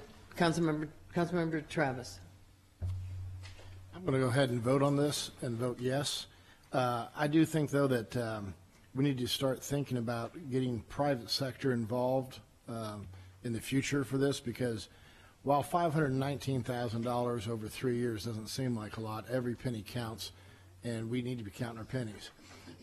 With that said, I think we can start that and look outside to the private sector and to people giving donations. I'm from originally East Peoria, Illinois, and if you ever look up Festival of Lights, you'll see that East Peoria is known for its light festival. It's all done privately, and these are floats that go down. They have a parade in November and Thanksgiving Day, and then they're up for the whole time, for a whole month. And it lights up all the area around East Peoria, and it stays lit up for a whole month, and it's all done privately. I know these lights are something that brings tourists down here and brings the citizens down, and I love Christmas. Christmas is a great time, and I want to make sure we honor and celebrate that. But hopefully we can look towards private donations and remove this cost from our books. Thank you. Thank you very much. Councilmember Starling. I'm not convinced that the timing on this is such that I'm concerned, because in years past, it's my understanding that the scope was such that the Parks Department handled it, and we didn't. I didn't recall ever this item coming to the agenda to the council, so that's why I started questioning it. I didn't recall that we had ever made a decision to spend $500,000 on this. I thought if anything that we would have had a sponsor for additional or above and beyond what the Parks Department couldn't handle. So I guess my concern is, do we at this time when we just heard from, our firefighters trying to get them a pay increase, and we're trying to, hire more police officers, and anyone that knows me knows Christmas is my favorite time of the year, and knows my my commitment and to my community and my faith. But being practical in the fact that, is there not a way to keep the scope such that we keep the expenditures within the limits of the Parks Department, or get it sponsored? I think, the lighting of the bridges was sponsored. If there's a will, there's a way, and I'm just trying to figure out what the way is. Mayor Pro Tem, if you have any suggestions.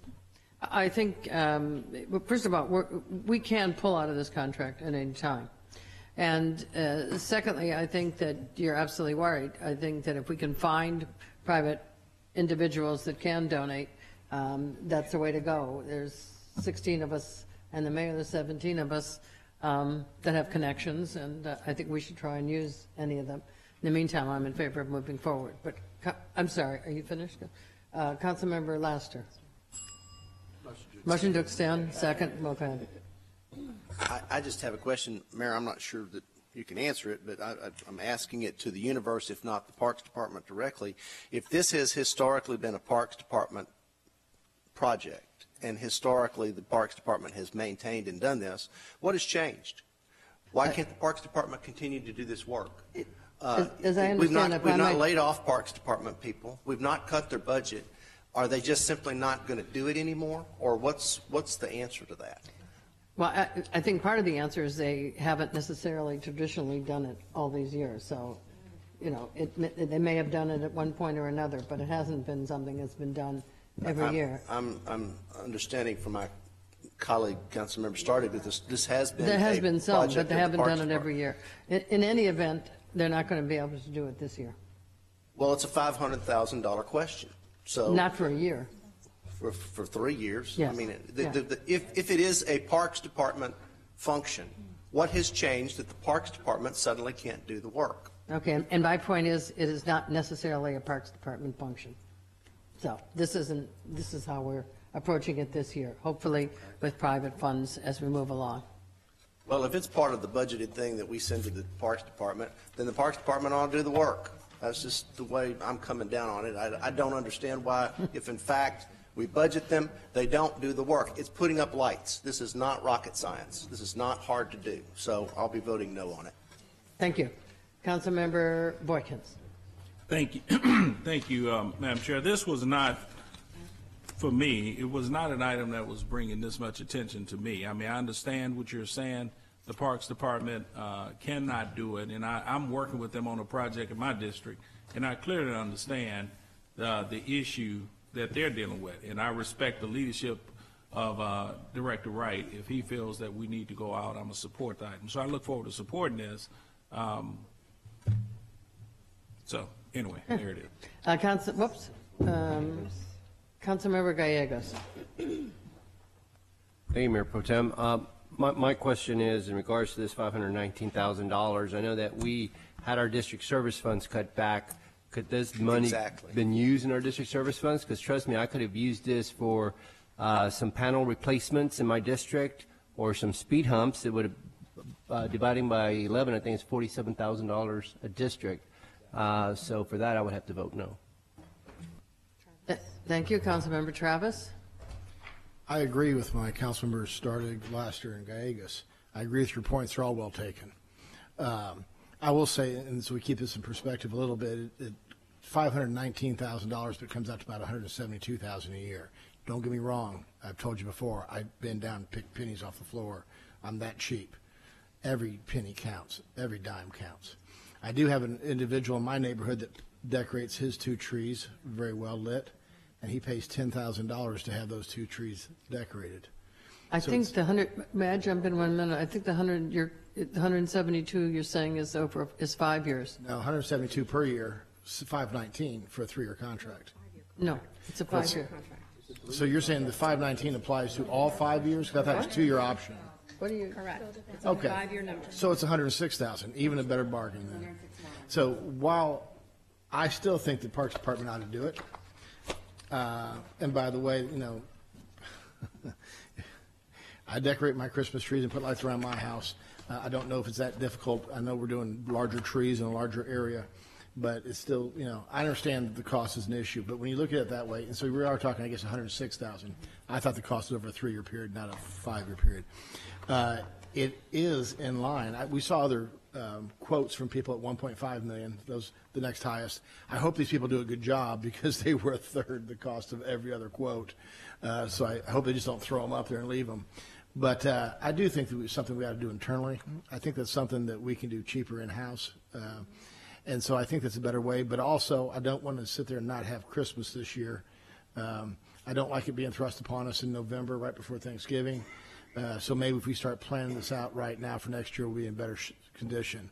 But again, if you put it in perspective, the cost, while pricey, is well within the line of what it is. So I'll still be voting for it, but I do agree with my council members, and I can understand your position. So thank you. Thank you, Councilmember Boykins. Thank you. I just want to be clear again about this thing. We vote on items like this every single week. And we're just making the issue out of something that, I mean, come on, y'all. Come on. This is legitimate. Steve Wright has done an outstanding job as the Director of Parks in working with this administration, working with council. And if he put this up before us, you guys, come on. He's not, I mean, this is, we shouldn't be making no big deal out of this. Okay. I look forward to support this item. And I would just add that, the Parks Department doesn't have the equipment internally to do this kind of thing. And one of the reasons that we're coming forward to you to ask for it. I would also, never mind, I'll leave it at that. Okay, no other discussion. Let's take a vote. In favor? Opposed? No. All right. No, put your hands up if it's no, please. Councilmember Gallego, Councilmember Stardig, Councilmember Laster. Motion passes. And what I was going to, thank you all. What I was going to say at the end is don't forget my people, and please put up some blue and white lights, because that's for Hanukkah, okay? Thank you. All right, there is nothing, we have completed the agenda. And so we will begin pop-up, but first I want to remind everyone that next week we celebrate Thanksgiving and will not meet. Our next meeting will be on Tuesday, November 27th, and Wednesday, November 28th, and take the opportunity to wish you all a happy Thanksgiving. We'll begin with Councilmember Laster. I would just wish to echo your comments about Thanksgiving and wish everybody a safe and happy holiday and safe and happy travels. Thank you, Councilmember. Councilmember Castic Tatum. Thank you, Mayor Pro Tem. Just wanted to make a couple of quick thank yous to the seniors in District K for joining us in our senior Thanksgiving luncheon last week. We had a wonderful time. Thank Councilmember Borkins and Kubash for also stopping in to greet the residents in District K.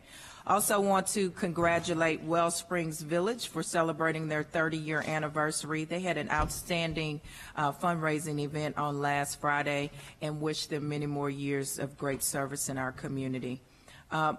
Want to say congratulations to all of the award recipients at the Mayor's Proud Partners and Keep Houston Beautiful breakfast on yesterday.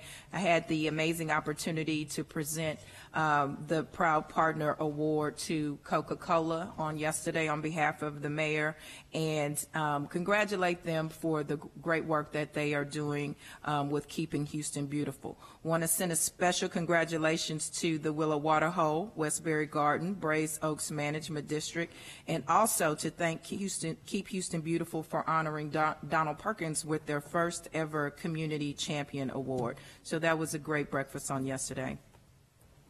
Tonight, our office is hosting a community meeting at the Gessner Police Station to discuss some possible development plans on 11 acres of land near Frontenac and Lake Safandran. So we want to encourage all of our residents to attend the meeting tonight at 6:30. We'll have an opportunity to speak with those potential developers and hear their plans. So if you are interested in those plans, we will meet at the Gessner Police Station at 6:30 p.m. We look forward to seeing the residents there. On Thursday, which is tomorrow, the South Houston Concerned Citizens has called a special meeting along with Bayou Greenways 2020. We're going to discuss the improvements that will be made along the Greenway, and that will be held at the Hiram Clark Multi-Service Center at 7 o'clock p.m. So we invite the residents in the Hiram Clark area or anyone who's interested in the improvements along Bayou Greenways 2020 in District K to be there.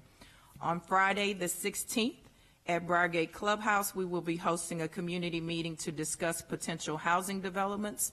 At 9 o'clock, we will have a discussion on tax credits. If there are any residents that are interested in learning, knowing, and how those work, we will have a presentation on tax credits at 9 o'clock, and we will have presentations by a couple of developers that are interested in developing in the Fort Bend area. So if you'd like to attend, again, we'll be at Briargate Clubhouse at 9 o'clock a.m. on Friday the 16th. I also want to add that I hope everyone is planning to attend the Thanksgiving parade this year. I know we have two wonderful grand marshals, but I also want to let you know that I'm super excited that Prairie View Marching Storm Band will also be in the parade, and my son is one of the drum majors, so you would not want to miss the Thanksgiving parade this year. Last year, the Marching Storm led the Macy's Thanksgiving Day Parade, and this year they will be in the Houston Thanksgiving Parade. So we are definitely looking forward to having them here in the parade. And want to just wish everyone a happy and safe Thanksgiving. I'll finish. Councilmember Stardick. Thank you. I just want to highlight a few of the things that I've attended and the plans we have coming up. Recently I spoke, Thursday I spoke with the Texas Star Garden Club at the home of Janet Weaver. Excuse me. I really appreciate the ladies having me out, and it was really a interesting conversation. You'd be surprised how many people are actually keeping up with what we do at City Hall some days. Some days I think no one's paying attention, then other days I'm convinced they are, yes. But I think this Prop B was one that got a lot of attention and really made people ask a lot of questions.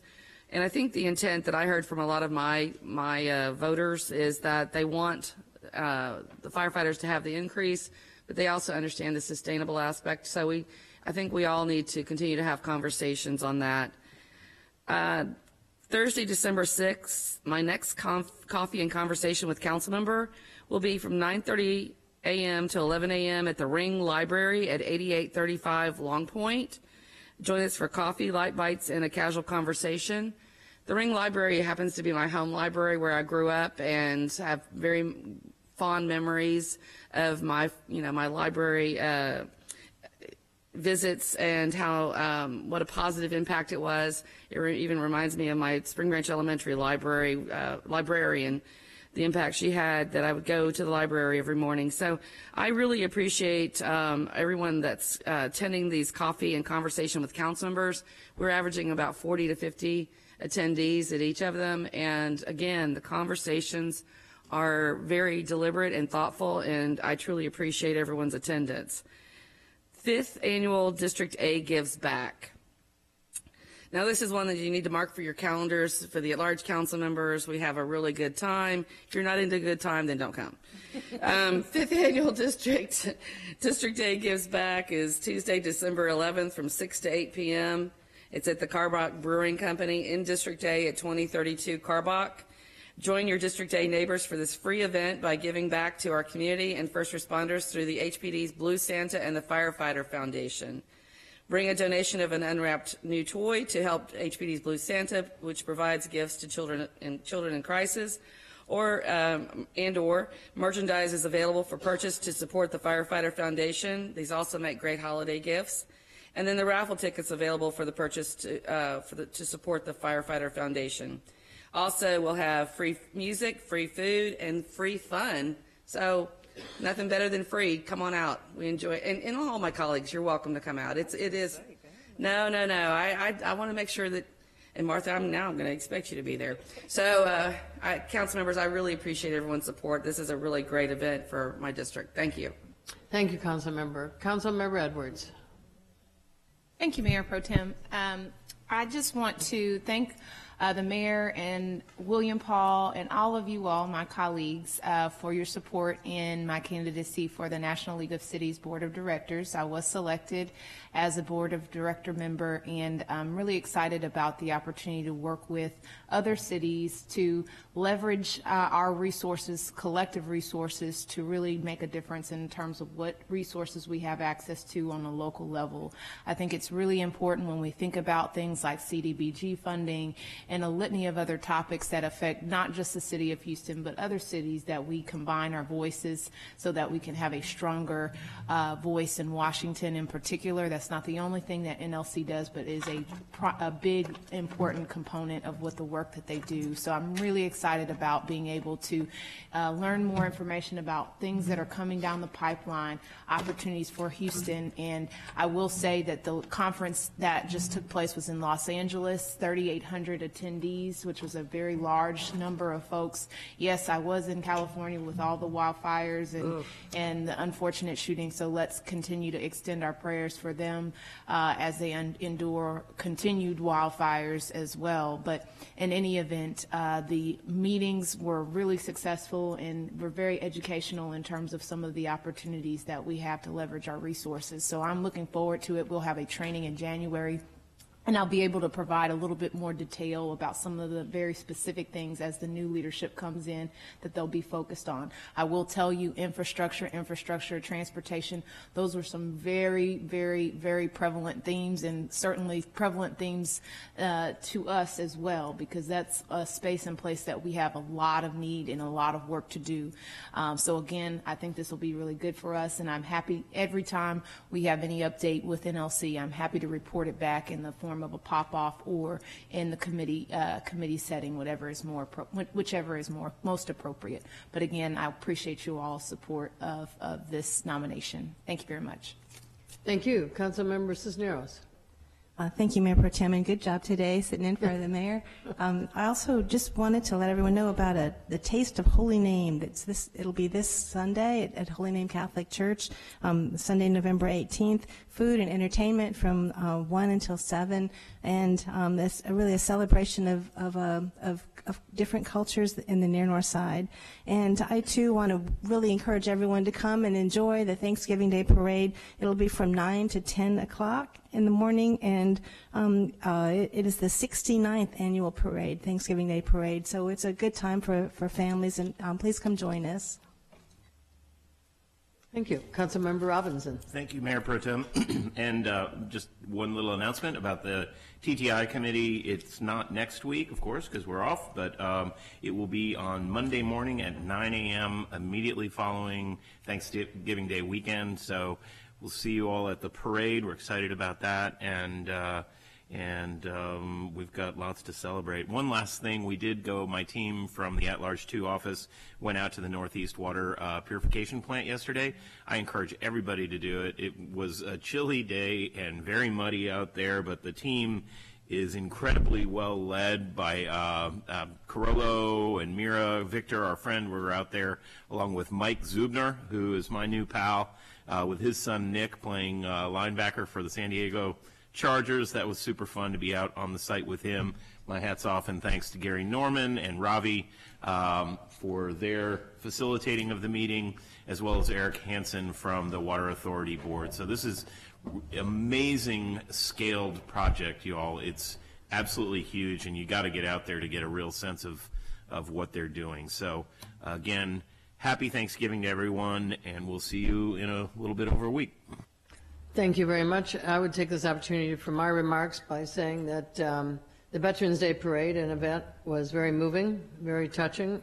I would also like to add to Councilmember Redwood's comments about the fires in California and say that our thoughts are with people and this incredibly horrendous events that are going on, and thank our firefighters in Texas for, I think, about 200 of them for heading out. But I would also add in my district that it's with a heavy heart that I report another tragic episode of gun violence in my district. Lamar High School has now lost 3 students to gun violence in the past week. Following the presumed murder-suicide of 2 15-year-old students last week, another student was gunned down just outside campus yesterday. We hope these 2 events are unrelated, although of course HPD is looking at all possible options and nothing is confirmed yet. But what they certainly have in common is the terrible consequence of gun violence on our youth. In the first case, why did those students have access to a gun? Why didn't they have access to the level of mental health services they need? In the second case, why didn't the shooter think the best way to solve their problems? Why did the shooter think the best way to solve the problem was by shooting a high school student?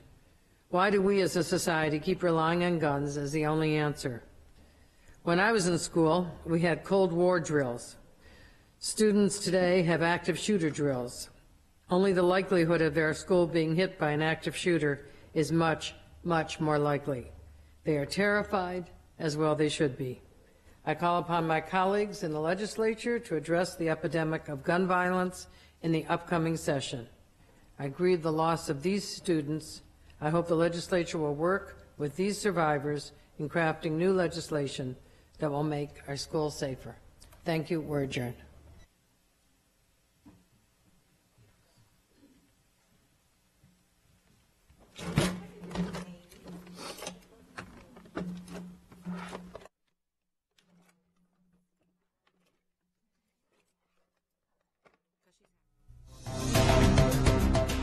That concludes the consolidated session of the Houston City Council. Remember, you can see the City Council replay of the public session Thursday at 7 p.m. and the replay of the Houston City Council agenda session on Friday at 7 p.m. The complete replay of the Houston City Council can be seen in its entirety on Saturday at 6 p.m.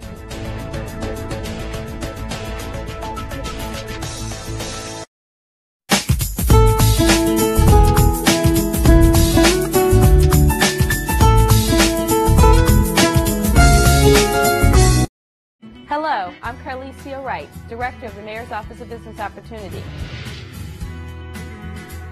The purpose of this show, Insights to Opportunity, is to connect businesses throughout Houston to contracting opportunities, either directly with the city or with our partners.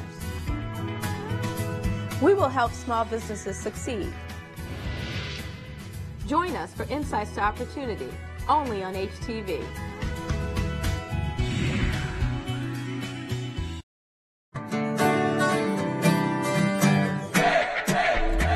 Hello, I'm Rhea Brown-Lawson, Director of the Houston Public Library, here to tell you about some exciting resources and programs that are available free at HPL.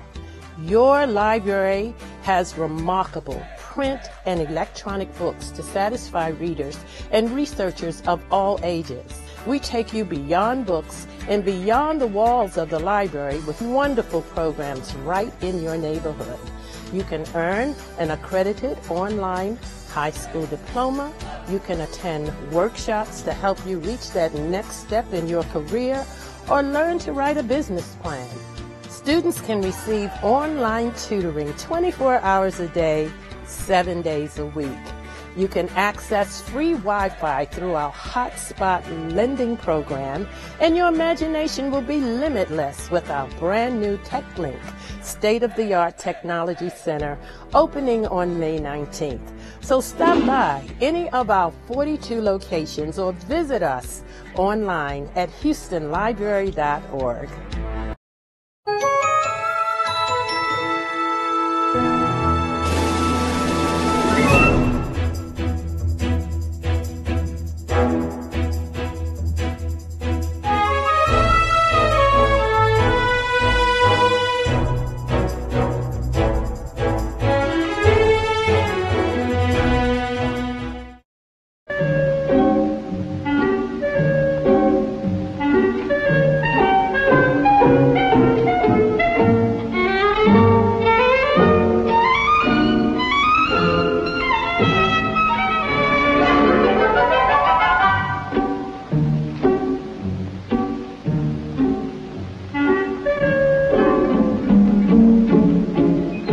Suburbs, almost as much written about as Madison Avenue, and just as much in need of reflection.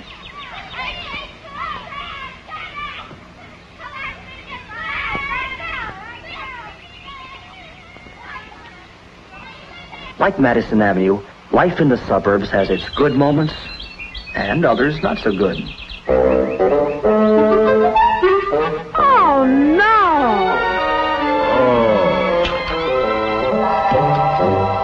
Discouraged? Disgruntled? Heck no.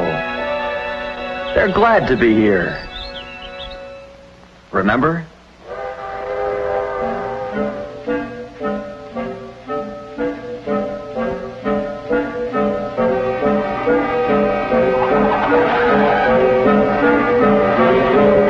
We've got to move.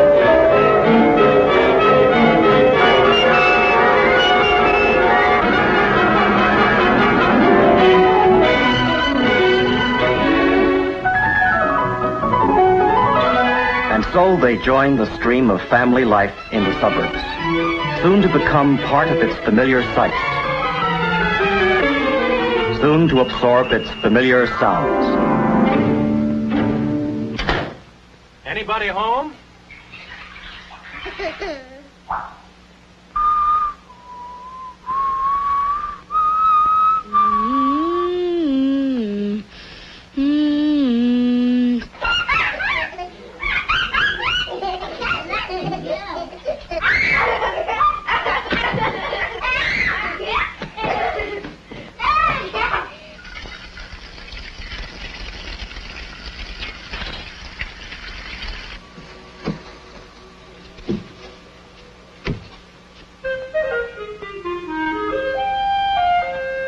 These are what Red Book means by its young adults. People in a certain living situation with particular interests and particular goals.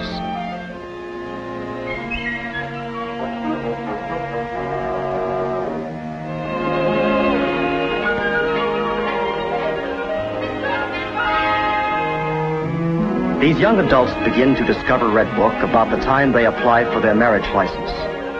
Start life in their own homes, have their first baby, take out their first loan, and they stay with Red Book through their busiest years.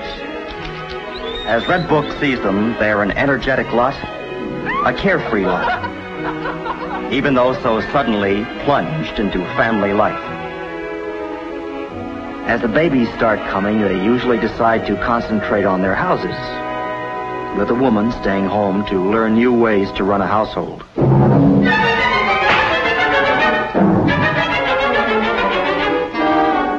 Where it soon dawns on her that she could use a little expert help.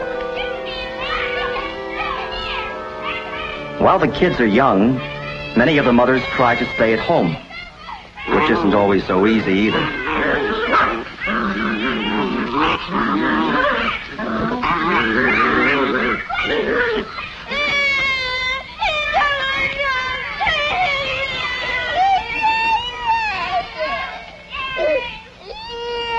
There are times when it's good to have other young adults to talk to.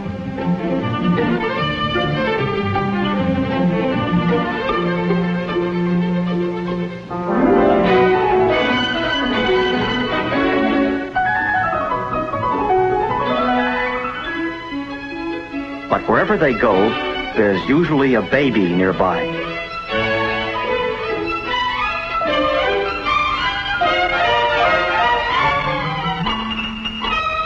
And about the time the parents think their children have them hypnotized, they give a party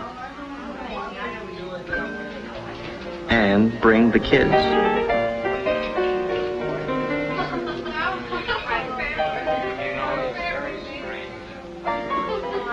School construction, we're talking about that all the time. I think that when they build the schools, you can play.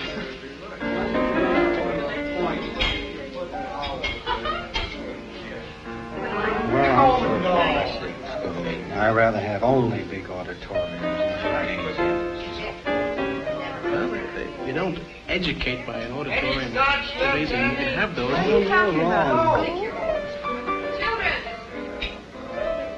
I always know how my children will behave.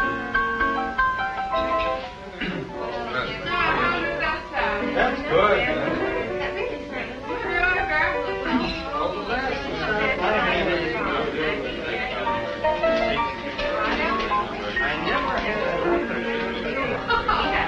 Oh, no, you're kidding.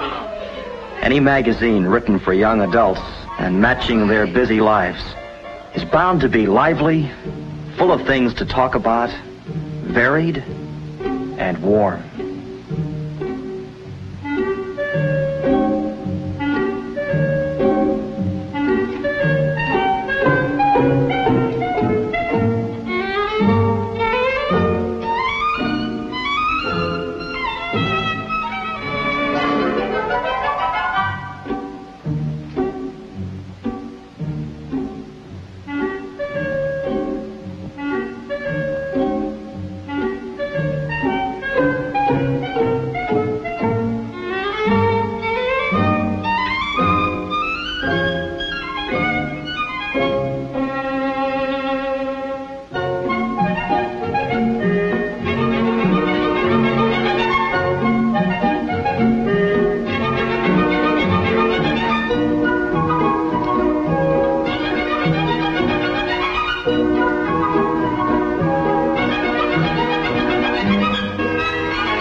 On their own for the first time, and determined not to miss a single new homemaking idea.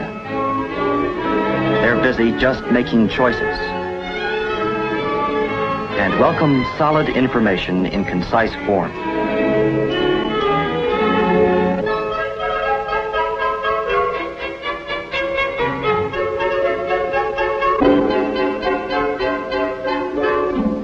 It takes a while for a young couple to realize all they're in for when they buy a house or when they have a baby. And when they buy a house and have a baby,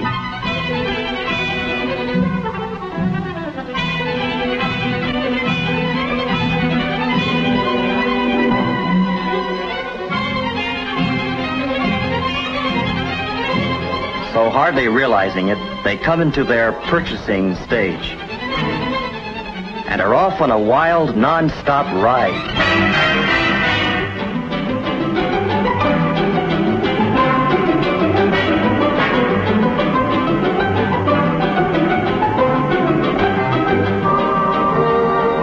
It's a happy-go-spending world, reflected in the windows of the suburban shopping centers where they go to buy.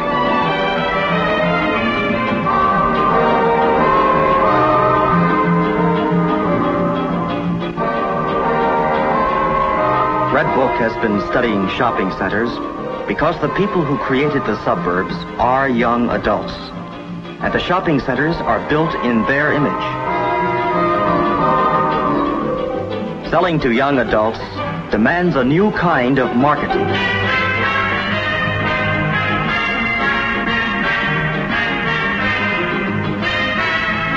For these young adults, the shopping centers have built fountains, commissioned statues, put in restaurants, and freestanding stairways.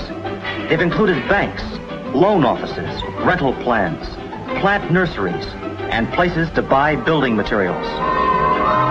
The shopping centers see these young adults as people whose homes are always in need of expansion. People who buy in large quantities and truck it away in their cars. It's a big market. To help people find their cars, the centers have enlisted the children. They've put in shopmobiles to help them cover the ground. They've added banks of storage lockers, miles of checkout counters, and endless rows of carts. Carts rolling down the malls at Southdale, at Northland, at Gulfgate, Sunrise, and East Point, at Hillsdale in California. These young adults, shopping with the same determination that led them to the suburbs in the first place, are the goingest part of a nation on wheels. Living by the automobile, the first young adults in the age of the push button.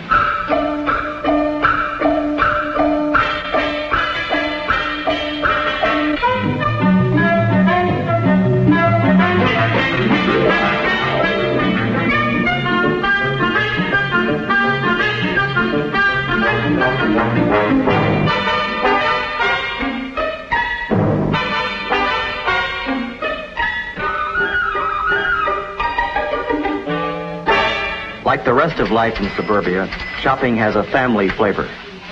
Do you remember what size she was? 5. Then we bought a tree to go with it. Yes, that was pretty nice. I didn't tell. Shall I take it? These busy families make the shopping centers look young and colorful. They have a let's go see quality that brings crowds to community events and promotions.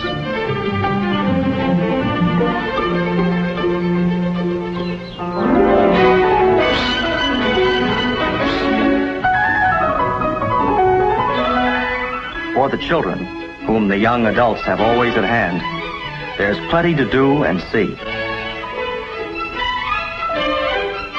While his family shops, a boy can catch a fish, ride the rides, go to the circus, visit the center zoo, and have his hair cut. And if that doesn't tire him out, his mother can put him in the center's nursery school, where he can get paint on his shirt, see his friends, and wear himself out on the bars.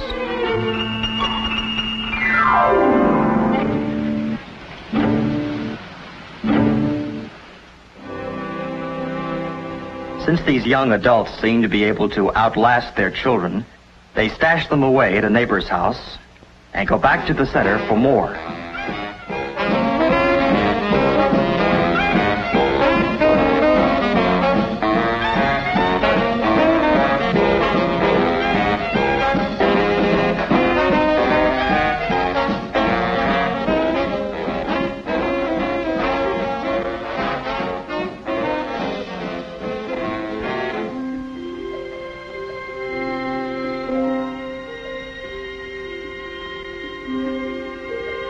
This is the life young adults lead, summed up recently in a single phrase,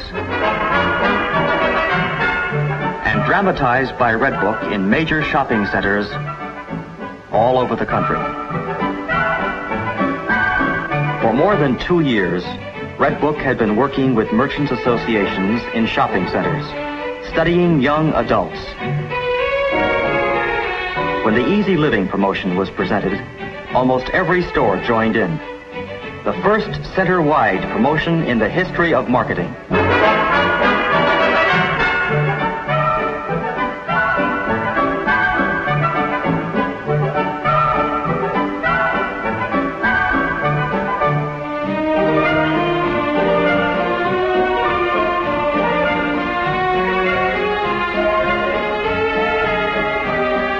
Red Book could develop a successful selling program for young adults, it had to get out and see them many different ways.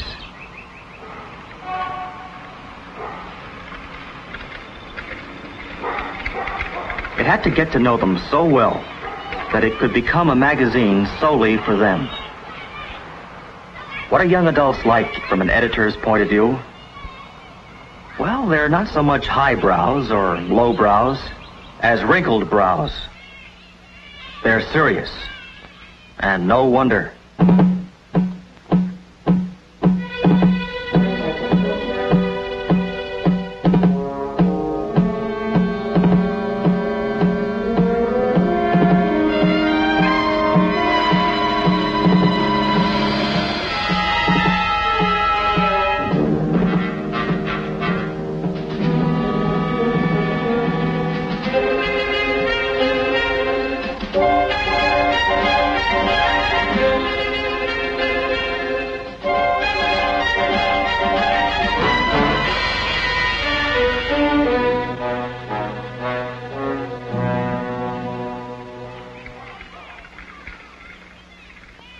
To give these serious young adults the substance they want, to build a durable relationship with each reader, Red Book edits for one person at a time.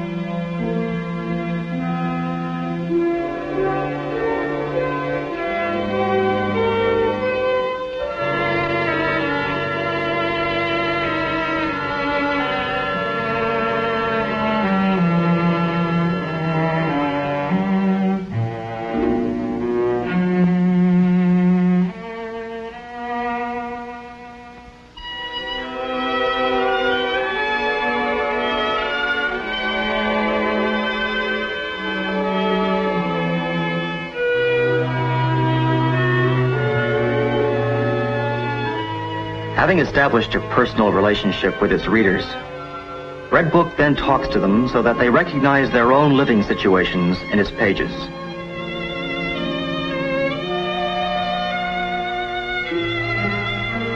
I wonder whether we could be happy in a place like that. When we brought the baby home, I thought Billy looked awfully worried. I've got a boy just like him. Comes home from school, always asking questions. I remember the first time my daughter asked me about God.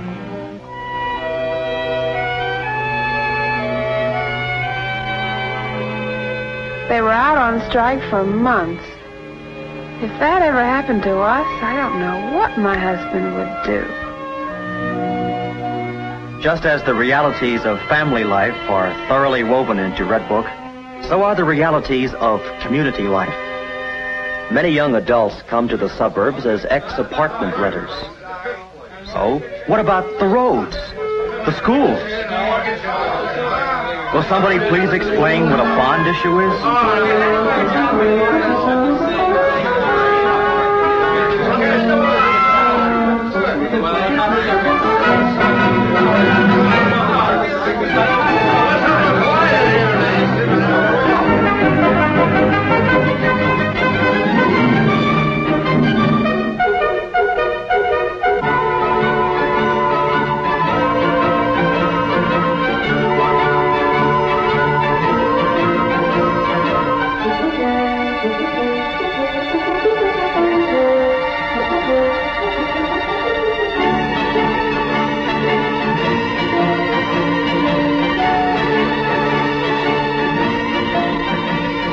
Writing for young adults, Red Book's editors have to keep learning and analyzing.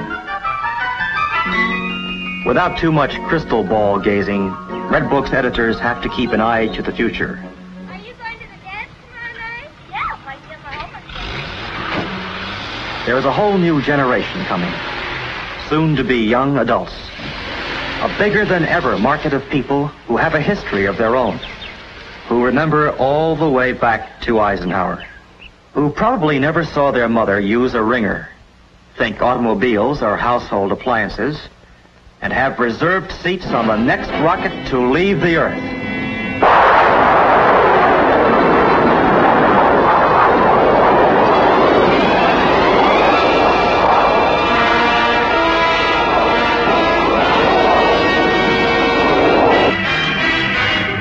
Right now, you can ride along with the Happy Go Spending, Buy It Now, young adults of today. Ride with the young adults who are buying 70% of all homes sold. Swing into the orbit of more than 2.5 million families. Right now, with the only mass magazine aimed exclusively at young adults.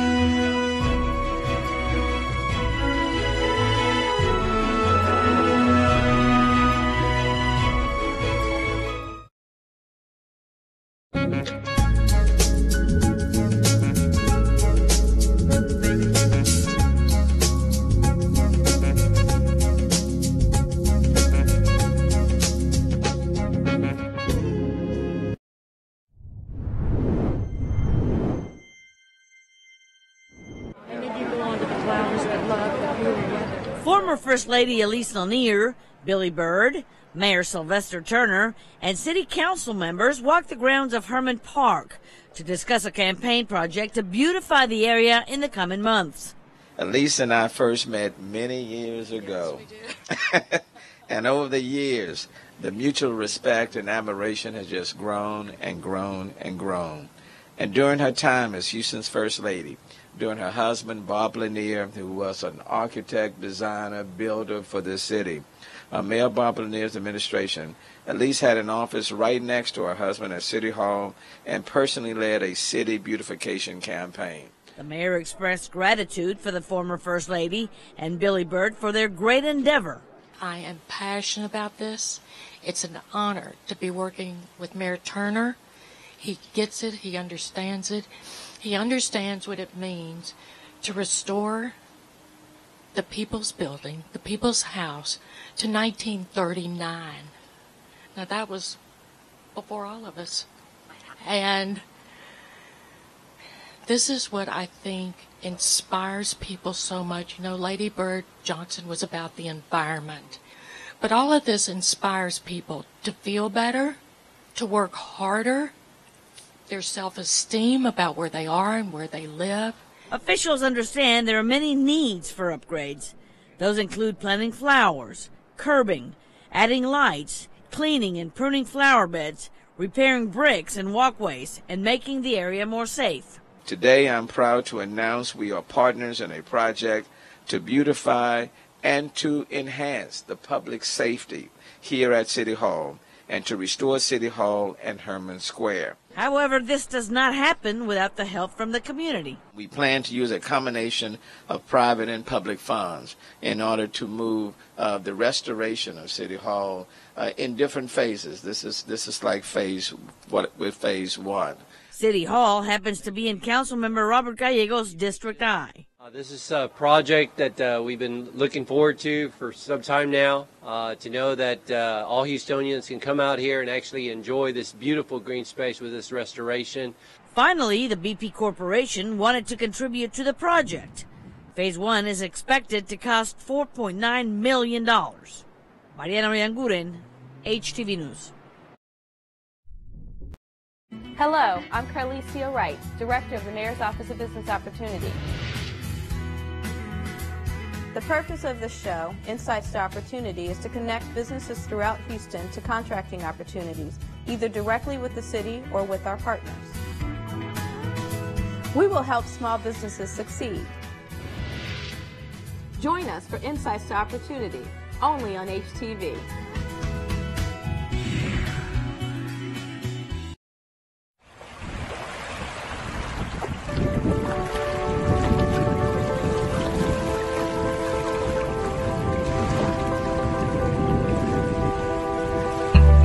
She was one of a kind, the only naval warship to serve in both world wars. A date which will live in infamy. Now she's battling her most serious enemy yet, time. After serving with such distinction in the last century, she deserves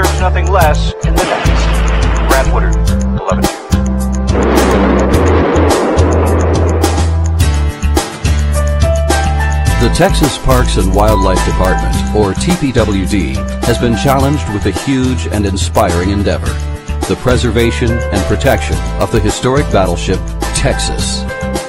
The agency's task, as mandated by the Texas Legislature and the Legislative Budget Board, is to place Texas in a permanent dry berth. In October of 2010, a diverse team of experts, led by AECOM, was carefully selected by TPWD to aid them in accomplishing this significant task. TPWD Project Manager Neil Thomas tells us more. As the project manager for Texas Parks and Wildlife, it's my charge to ensure that this project adheres to the 3 requirements set forth in the RFQ. Beyond those requirements, however, I feel that the success of the Dry Berth project is contingent upon 3 big picture ideals: those of respect, teamwork, and communication. It is TPWD's desire to respect all the resources at play on the project. Throughout all phases of the project, we will be committed to respecting the cultural, natural, and fiscal resources we have. Our task is clear: to dry berth the battleship.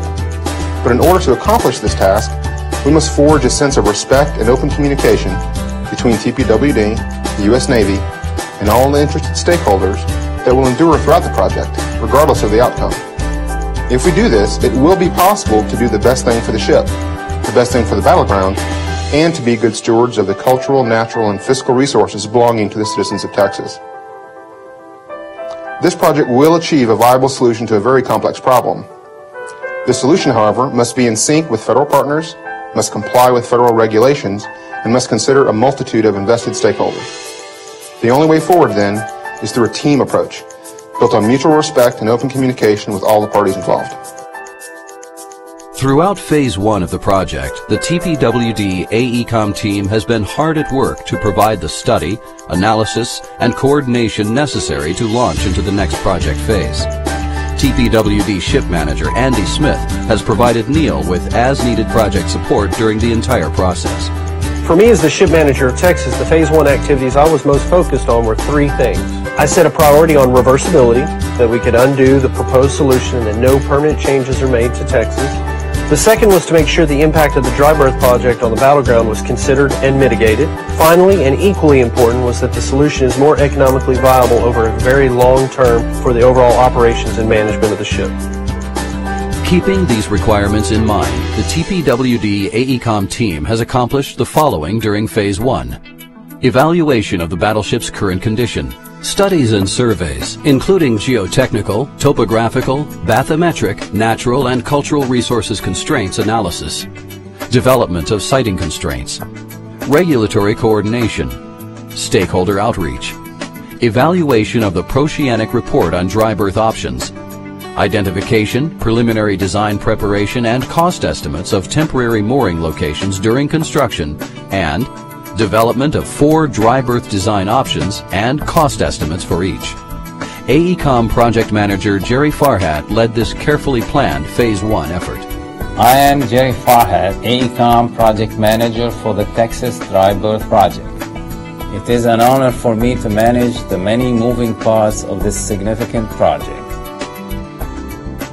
To develop dry berth design criteria for moving Texas, temporarily and permanently, the design team needed to understand the ship's current condition, risks associated with moving her, geotechnical criteria affecting foundation decisions, final aesthetics while in dry berth, visitor access to the ship, achievement of reversibility, stakeholder feelings about siting and design decisions, and regulatory agency involvement. Scott McCoy of Halcro directed temporary mooring investigations for the battleship Texas, including on-site and off-site alternatives. Our role on the AECOM team was threefold. First, we performed a site selection study of temporary berthing locations for Texas. This effort considered the possibility or desirability of moving her to a temporary location during dry berth construction. We investigated existing docks in the Houston Ship Channel area to see if they could meet TPWD's needs during the construction period. And we worked with the design team to examine whether we could construct a temporary berth at the current location. We were also tasked with reviewing the options developed by the team for the permanent dry berth. At the onset of Phase 1, based on the alternatives in the Proceanic Report, it was assumed Texas would need to be moved to a temporary off-site berth during construction. The Halcro team responded to this need by studying sites throughout the Houston Ship Channel for temporary placement of Texas, considering ongoing operations, visitor access, navigability for the battleship, and cost of implementation. As the team progressed into Phase 1, in-depth vessel inspections revealed that moving Texas into the Houston Ship Channel could present considerable risk to the ship, and cost estimates produced for temporary mooring options on and off-site were prohibitive. The team responded by developing design options that eliminated the necessity of off-site mooring facilities. Roger Courtney of AECOM led the team in terms of landscape architecture and aesthetic considerations for the dry berth configuration of Texas, coordinating design, cultural resources, and the visitor experience. Our role in Phase 1 was to consider the aesthetic presentation of the Texas, particularly with respect to presentation of the battleship, preservation of the integrity of the battleground, visitor safety, and visitor access. Working closely with the design team, we responded with development of landscape, site plan, and cross-sectional dry berth design options. We looked at the aesthetic and technical issues associated with access, drainage, planting, and vegetation concerns in the design of the berth slopes. We studied berth slope stabilization, and we began to look at berth siting options in the wider context of land-side, program, and battleground relationships. We have also been involved in the initiation of the National Historic Preservation Act, Section 106 consultation process. Roger and his team worked seamlessly with the design team to coordinate the visitor experience for each design option, including site planning and circulation, visitor access and egress, and innovative temperature control efforts within the basin. Mike Hasen of HVJ led the geotechnical analysis for Phase 1. HVJ developed critical geotechnical data for designing alternatives. The geotechnical studies performed during Phase 1 are critical to any siting decision related to the dry berth project. In our investigation, we analyzed subsurface soil and groundwater conditions associated with the current ship's mooring. The primary output of this analysis was information we must have to design a foundation for the dry berth that will support the Texas. Using the information we developed, we then coordinated very closely with the design team to evaluate the application of sheet pile cofferdams, king piles, and excavated slopes, all of which are options for construction of a dry berth. To consider moving the battleship to an off-site location, either temporarily or permanently, the team needed to understand her current condition and the risks associated with moving her. AECOM conducted high-definition scanning, or HDS, for 85% of the vessel.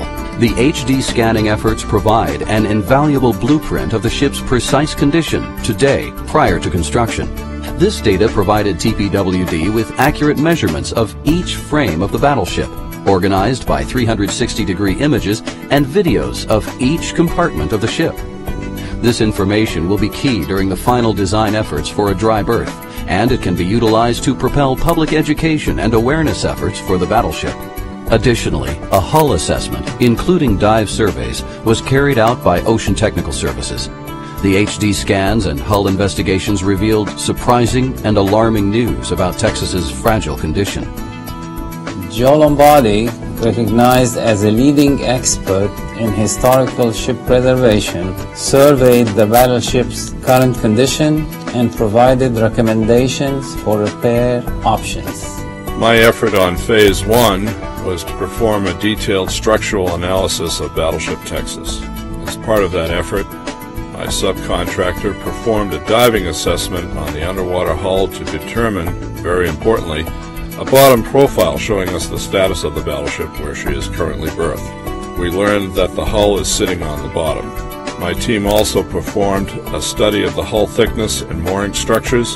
Very importantly, we performed a stability analysis giving us vital information about what may happen when we move the ship. We learned that a great deal of repair must be performed on Battleship Texas before she can be safely moved.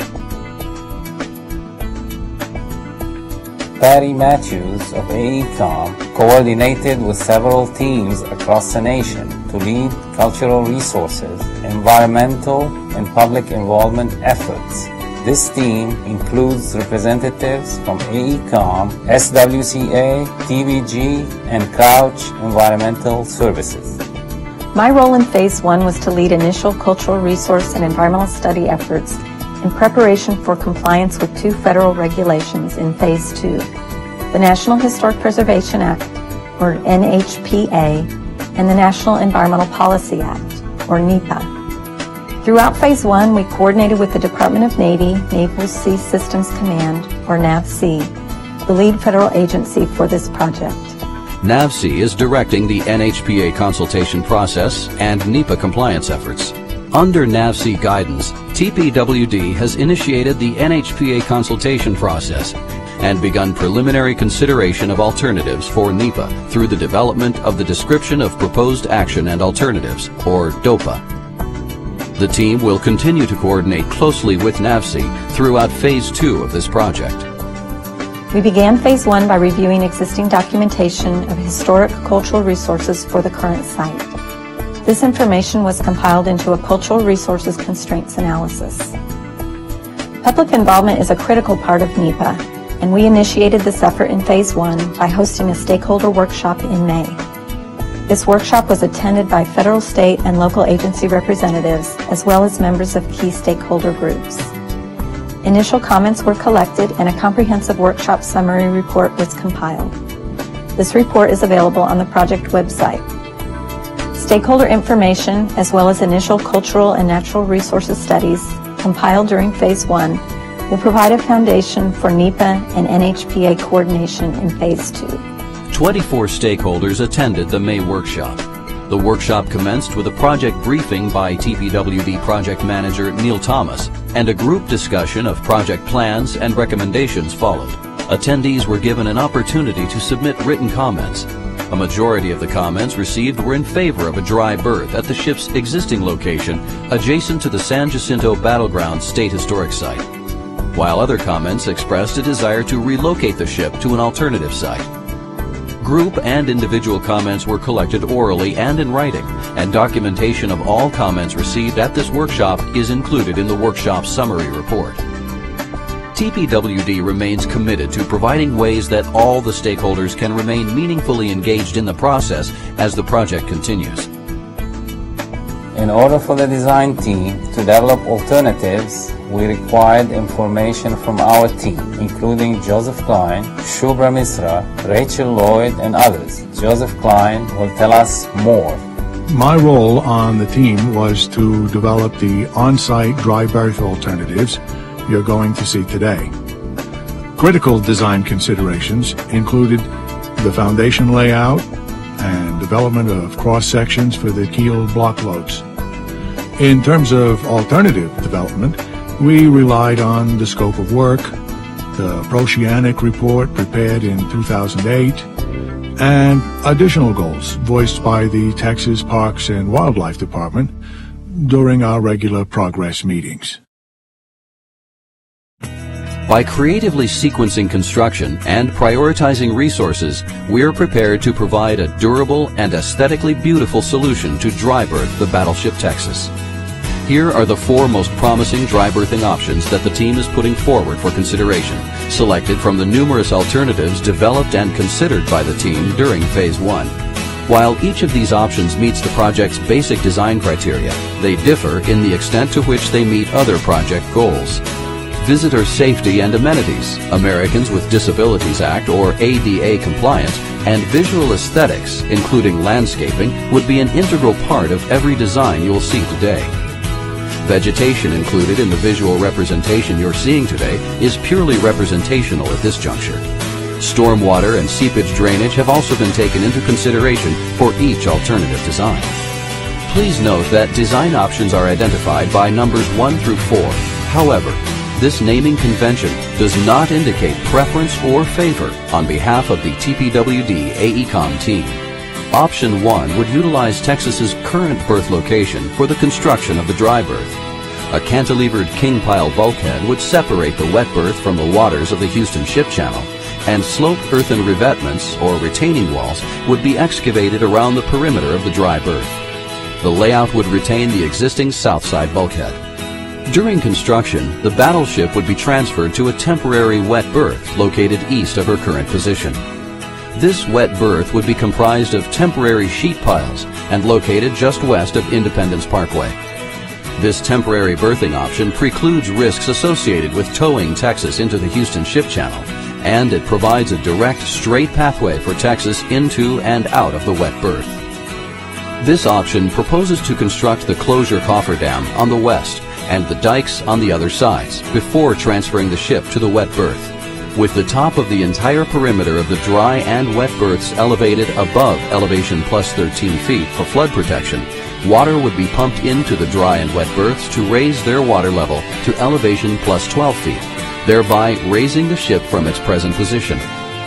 The ship would be transferred to the wet berth while this superflooded elevation is maintained and would remain in this elevated position in the wet berth for the remainder of construction. This approach minimizes the amount of dredging needed for ship transfer and allows the dry berth slab to be constructed at relatively shallow elevation minus 26 feet, minimizing dry berth excavation and footprint. Once the ship is moved, the dry berth would be dewatered to allow construction of the keel block foundation and excavation of revetment slopes. The foundation would be pile supported, with hydraulic uplift pressure relieved by a grid of under-drain pipes collecting seepage water beneath the dry berth foundation. Once construction of the foundation is complete, keel blocks would be laid down and the dry berth would again be superflooded to meet the elevated water level in the wet berth. The west wall of the wet berth would be breached so that Texas could be transferred into her new home. Bringing the pool elevation back down, Texas would be seated onto the keel blocks and then secured into a location about 50 feet west of her existing location. The temporary wet berth would be deconstructed and construction of the eastern portion of the dry berth would be completed.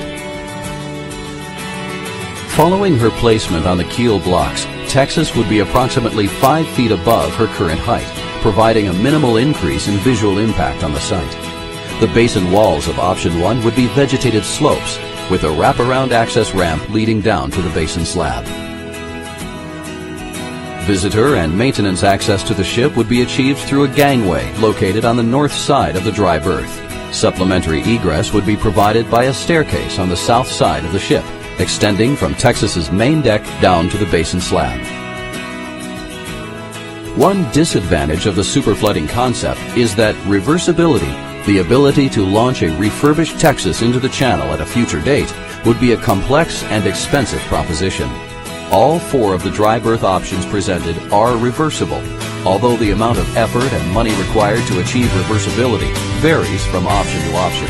The unique superflooding aspect of option 1, however, dictates that the ship would rest in her new dry berth at a height that would not allow her to float off the blocks at the channel's normal water levels. This makes the reversibility of this option the most complex of the options considered. Option 2.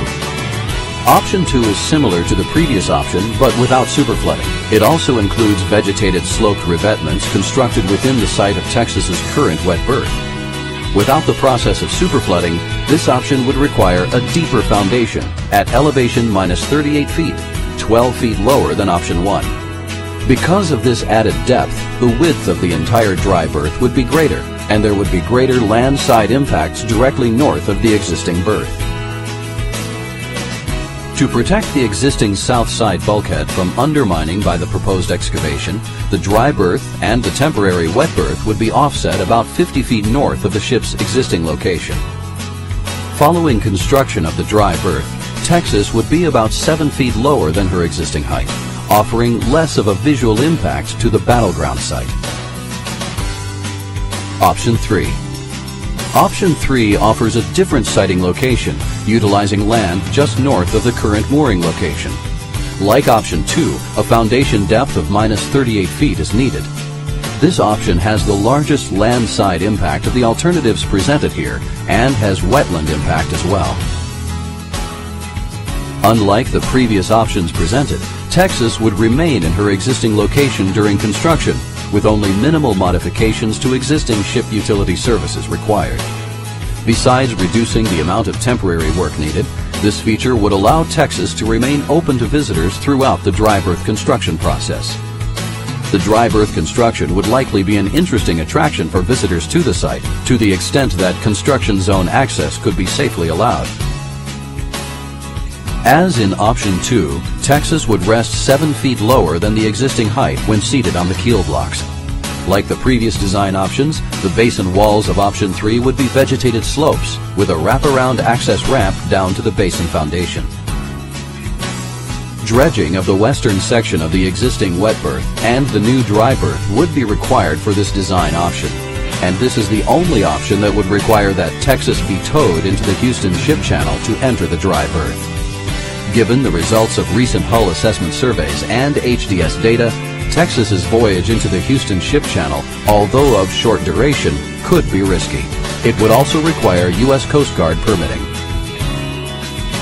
Design option 4 differs from the previous alternatives in terms of structural design and placement of the battleship itself.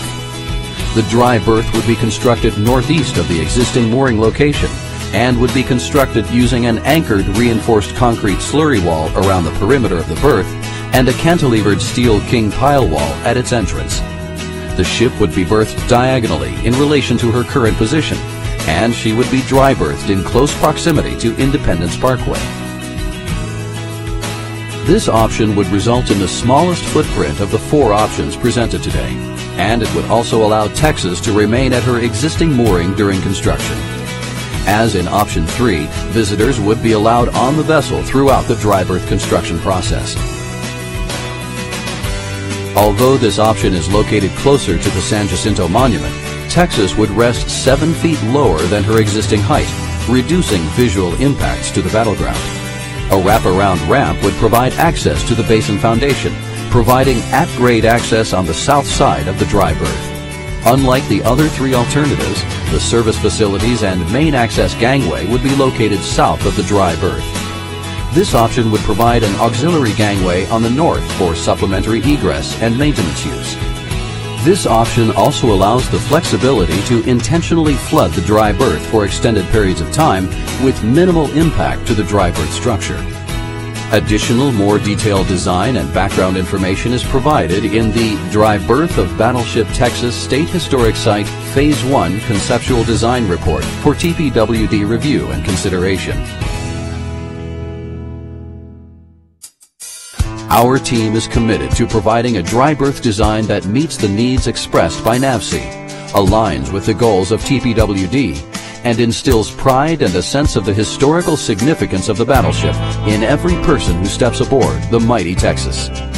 Lori Baer, AECOM Associate Vice President and Project Coordinator for the Dry Berth Project, concludes today's presentation with the team's final thoughts. Today, the Battleship Texas Dry Berth Project team proudly presents 4 viable on-site berth design alternatives for consideration by the Texas Parks and Wildlife Department. During this Phase 1 process, a multifaceted and thorough examination of constraints and contributing factors was achieved.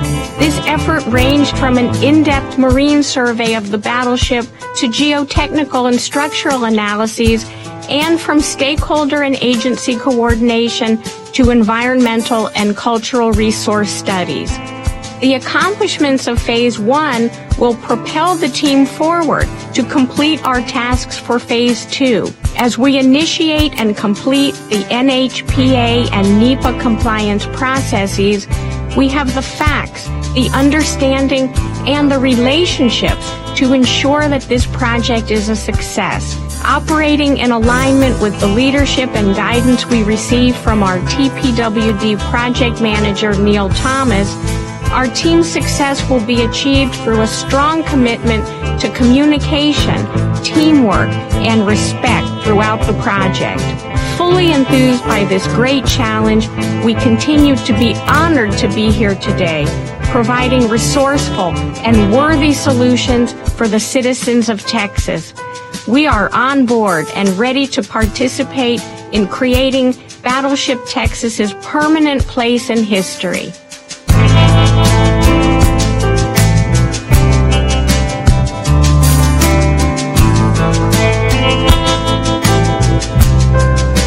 It's when the guns are firing.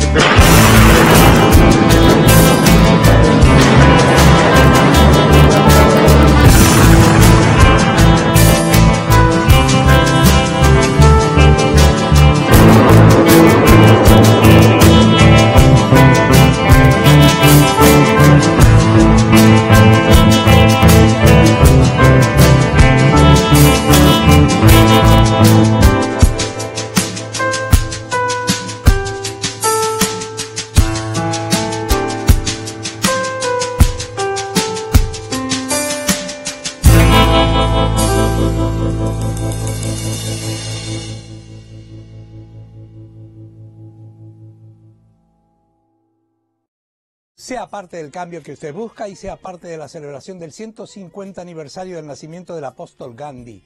Visite la página gandhilibrary.org y para conmemorar al apóstol Gandhi, hagamos a Houston la capital mundial de la paz.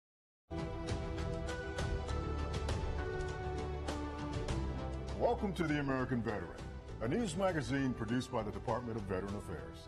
For you, your family, and caregivers. I'm Henry Huntley, an Army veteran, and I'm here with Melissa Heinz of the Air National Guard. Each quarter, we'll bring you the latest news from VA, as well as inspiring stories we hope will resonate with you. We'd like to begin with this Marine veteran's journey to recovery through the martial arts. It's crazy. I do jiu-jitsu, which is a violent sport, to not fight. I can't explain it, but it helps. That's all I can say is it helps.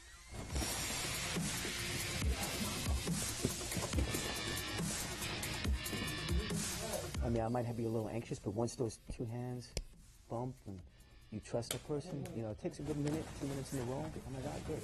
But you're still fighting, and you're like, man, I have to keep taking these beatings. And sometimes with the bipolar, you know, if I'm not training or in general, it's a beating that you're taking mentally. It's an emotional roller coaster. Sometimes I might see it before it happens and stop in its tracks. Sometimes it's too late.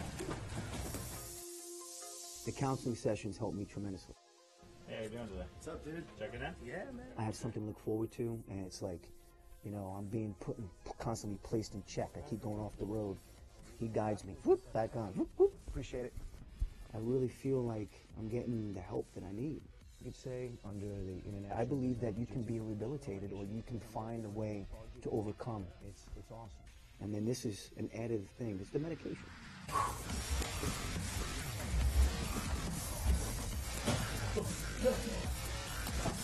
It's just, I went through stuff and I'm fighting the battle.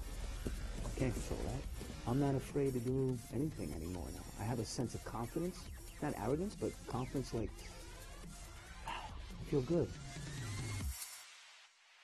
Robert hopes his story will help others feel more comfortable with their challenges, and we thank Robert for sharing his story.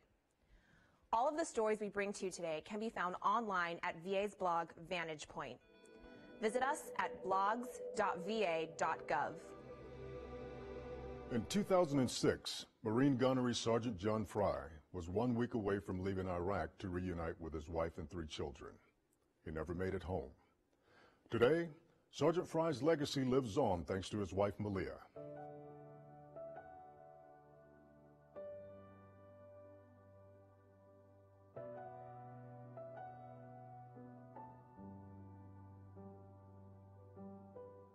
When I grow up, I want to be a soldier. When I grow up, I'm going to be a nurse for the soldiers. When I grow up, I want to be a singer. I want to be in the Army as a chief fire motorman. The Gunnery Sergeant John G. Fry Scholarship is named in honor of my husband. Every child of every fallen in line of duty receives it. It's not based on grades. It's not based on any qualifications. You have it. It's yours. I go to a TAPS event and I go in the kids section and there's 1,000 kids at a camp and I think every one of them gets to go to college. And that's pretty amazing. It started out surprisingly as a joke. I was joking with my children. My husband had been gone about 8 months and we were driving to school. On one side of the road was the new primary school, on the other side is the post office. And as we drove by, I said, okay, kids, which one are we going to name for Dad? And they giggled and laughed, and they said, the post office. Well, I let it go, and months went by, but it kept nagging at me. And I had told his men that I wanted to do something to make him be remembered. So I called the local VA office and started finding out what you did to get a post office named after someone. Little did I know, it takes an act of Congress. My husband was Gunnery Sergeant John David Fry. He was killed in action near Habbaniyah, Iraq, March 8, 2006. He had 7 days left, was supposed to come home. They were clearing a road between TQ, Iraq, and Habbaniyah. They had disarmed 4 IEDs that night. They were working on the 4th at the time when he brushed his hand and found a remote IED with an antenna. He told his guys to freeze, remote, and went to disarm it, but they were watching and remote detonated it before he could disarm the IED. He was killed. His guys made it home. The day he arrived in Dover, they arrived home. So he came home with his guys. It took 2 years from start to finish to get the dedication of the post office done. At the dedication was actually the first time I met a congressman, and he asked me the big question that he should have never asked me, what can we do for you? And so I told him, I said, I don't know how I'm going to send my kids to college. And he said, let's see what we can do. Little did I know, 6 months later, he calls me and I was waiting in Taco Bell drive-thru to get my kids dinner. And I remember this so vividly. And he says, I'm going right now to present the extension of the GI Bill. I guess I'll call you when I'm done. So I got dinner and I was driving home and the phone rang and it was him. I pulled over the side of the road and he said, it passed. It passed unanimously. And he said, just so you know, it's not the extension of the GI Bill. It's the Gunnery Sergeant John D. Fry Scholarship. And that's the first time I knew it was going to be named after John. I have a 17-year-old, and she will use the Gunnery Sergeant John D. Fry Scholarship to go to school. I'm very proud of my mother. You know, it's an honor of my dad, but it's really my mom who got it done. The accomplishments that she's made by herself, and then also taking care of a household, it's amazing. And I get teary-eyed thinking about it too. Because she's such a strong womanly figure, and I love it. So. And I run into kids all the time, and they find out they're adults now. We've had our first graduates, and they'll be like, are you that Fry? And I'm like, yeah, I'm that Fry. And they're like, thank you, I got to go to college. And that just blows my mind when that sort of stuff happens. I graduated in 2013 from Texas State University. I have a bachelor's degree in exercise and sports science. Honestly, if I didn't have the Fry Scholarship, I'm not sure how I would have actually completed school. So not only was it a burden lifted from me, but I'm really glad I could help everyone else. That it went that far, that it was that far-reaching.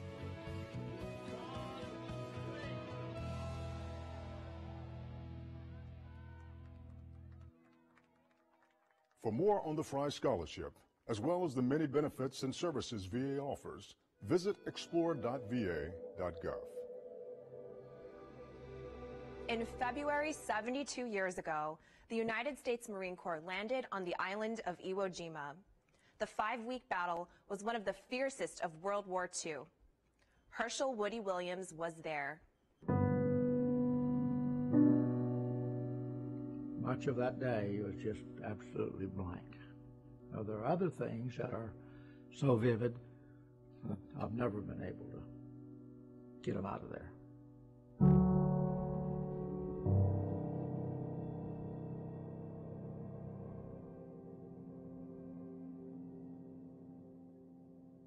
When I hit the beach at Iwo, or we hit the beach at Iwo,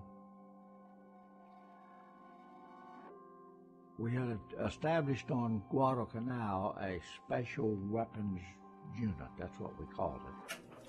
And we had trained for flamethrower and demolition. We had been attempting to take pillboxes, which were numerous, and my commanding officer called for a meeting. He said to me, do you think you could do anything with flamethrower on these pillboxes? I've never known what I said. Some of the fellows after the campaign, we got back to Guam, some of the fellows said that my response was, I'll try. He assigned me 4 Marines, 2 automatic riflemen and 2 regular riflemen, and I separated them. I spread them out so that they could have a crossfire, and got flamethrower on the back and started to work. I didn't know it because things are chaotic, but 2 of those Marines gave their life that day. They were there protecting me.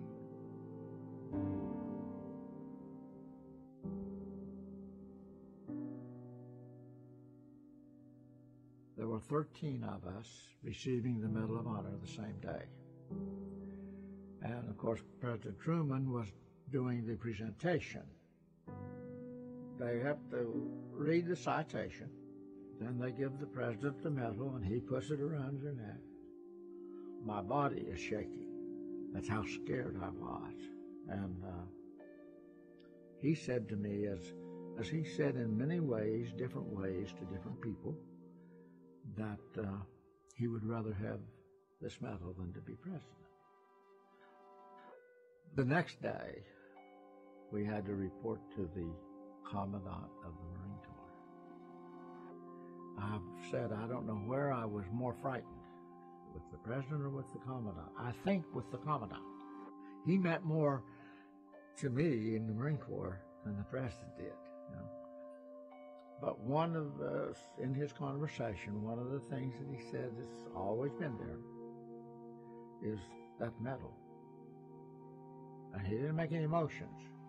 He's sitting there very stern. That medal does not belong to you. It belongs to all those Marines who never got to come home. That I remember.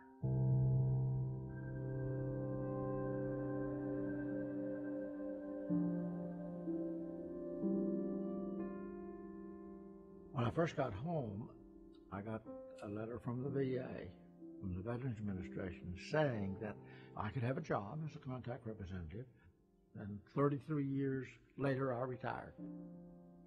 I never dreamed what a great job it really was, because I'm going to be serving not only my fellow veterans, but I'm going to be serving families and survivors of veterans.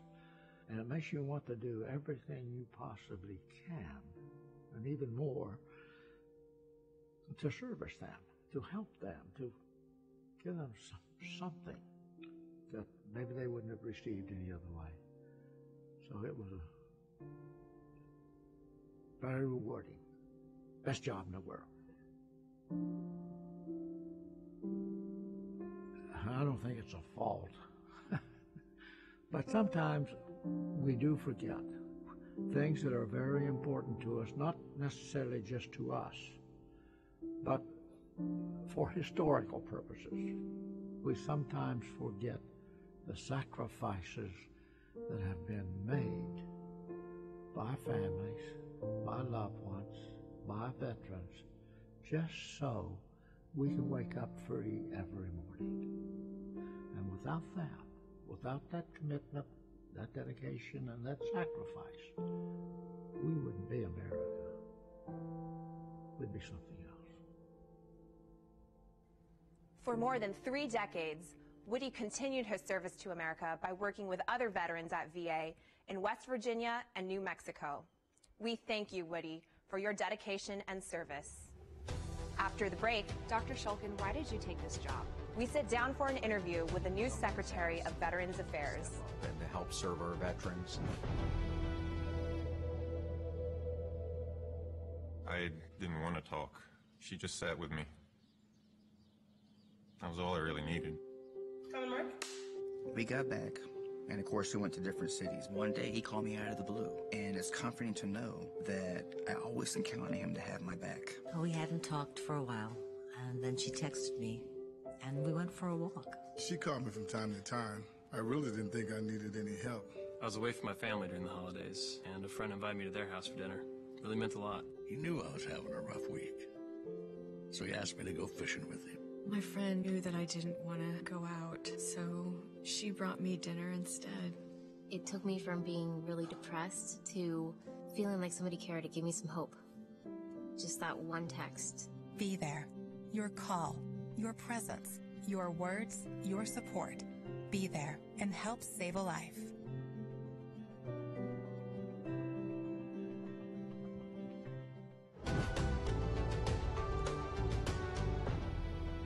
Welcome back to the American Veteran.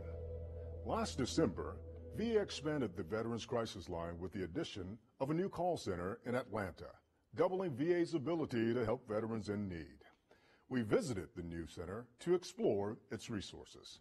Thank you for calling the Veterans Crisis Line. This is Therese speaking. How may I help you today? I'm about to save a life today. Yeah, have you ever spoken with the counselor about some of the feelings and thoughts that you've been having? A lot of times, a lot of crises that a lot of veterans have, they are not aware of the resources available to them. Understand? As a veteran myself, I figured that it would be better for me to give back to those who serve just like myself. That's what we're here for, Samantha. I want to help you work through this. A lot of times they'll call, can you just listen? I just need somebody to talk to. Do you have family or friends? You can't do this type of work if you really don't care. And if you don't care about veterans and care about people, you can't do it. Current research indicates that 20 veterans every day take their own lives. And that's one reason we at the Veterans Crisis Line have really focused on improving access to the active listening and supportive counseling services that veterans may need. I want you to reach out to those people. We know those needs are there. Would you give us a call back? We work very hard at making certain that we have responders available. We reach out and, take advantage of the resources that we have. That's no problem. I have a resource here available to you, actually. Veterans who are connected with the VA commit suicide less than people who are not connected. Whenever we can reach someone or someone reaches out to us to ask for help and we're there and can get them connected, it's huge. It's life or death. Absolutely. Veterans call, their families call, their loved ones call, and we can get them connected through the suicide prevention coordinators to mental health services. Where combat veterans and their families can call. If ever you find yourself in a situation that requires an opportunity to speak about the crisis that you may be experiencing, or if you need someone to have a listening ear, please don't hesitate to call 1-800-273-8255 and press 1 for an experienced Veterans Crisis Line responder to help you through that crisis. You really can, but we want to help you work through it. It's so important. The Veterans Crisis Line is here for you whenever you need us. We're here 24 hours, 7 days a week. You don't need. There are several ways in which a veteran in crisis or their family or friends can reach the VA. The Veterans Crisis Line at 1-800-273-8255 and press 1. Chat online at veteranscrisisline.net. or by sending a text message to 838255. Just days after he was sworn in as the 9th Secretary of the Department of Veterans Affairs, I had the chance to sit down and speak with Dr. David Shulkin. We talked about his vision for the agency and how he plans to continue serving veterans. Dr. Shulkin, why did you take this job? Well, I'd like to think I'm not different than any other American. When somebody's asked to be able to step up and to help serve our veterans, how could you say no? And I'm no different than that. Everyone that I know feels strongly about making sure that our veterans get the very best services that they deserve. And when I was asked by the president whether I'd be willing to step up and to help, I didn't hesitate. Absolutely. Anything that I could do to be part of helping make sure that our veterans get these services, I wanted to be part of. How do you empathize with veterans to best understand their needs as a healthcare provider, but now also as the head of VA? Now that I'm secretary, I had been undersecretary for the past 18 months, so that was really a great opportunity for me to get to know the veteran community.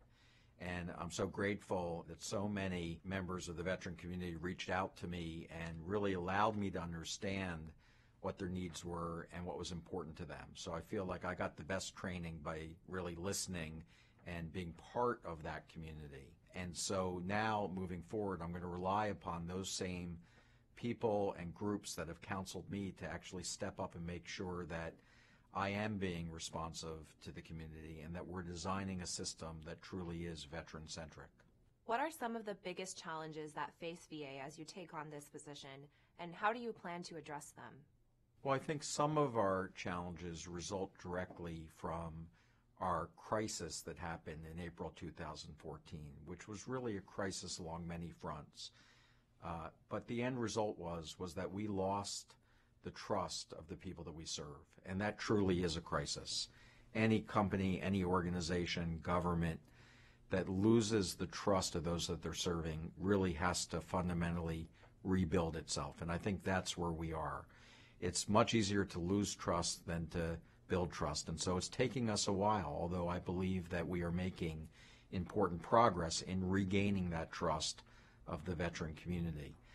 In part, when you overlie that issue of our crisis with the great demand on VA services, these are really our challenges. Many, many people, many veterans want to use the VA, and we've been challenged on both the benefit side and the healthcare side to be able to accommodate the numbers of people who want to use us and to give them the type of experience and quality of service that they deserve. So it's really along a dual front. It's making sure that we have the capacity to be able to do the job that we know that we need to do, and secondly, to continue to build upon that confidence that they have, that we're really here for them and that we have their backs. Your time as Undersecretary for Health and your time as a healthcare provider will clearly help in your transformation of the VA, but what do you anticipate will be your initial focus as it relates to benefits, compensation services to veterans, their families, and their caregivers?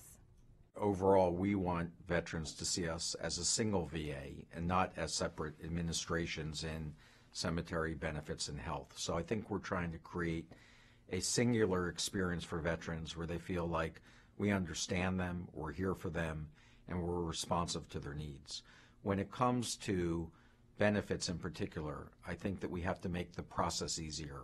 It still is too burdensome, too complex, and people feel like it's a system that they're fighting rather than a system that's supporting them. And we need to make the decisions quicker.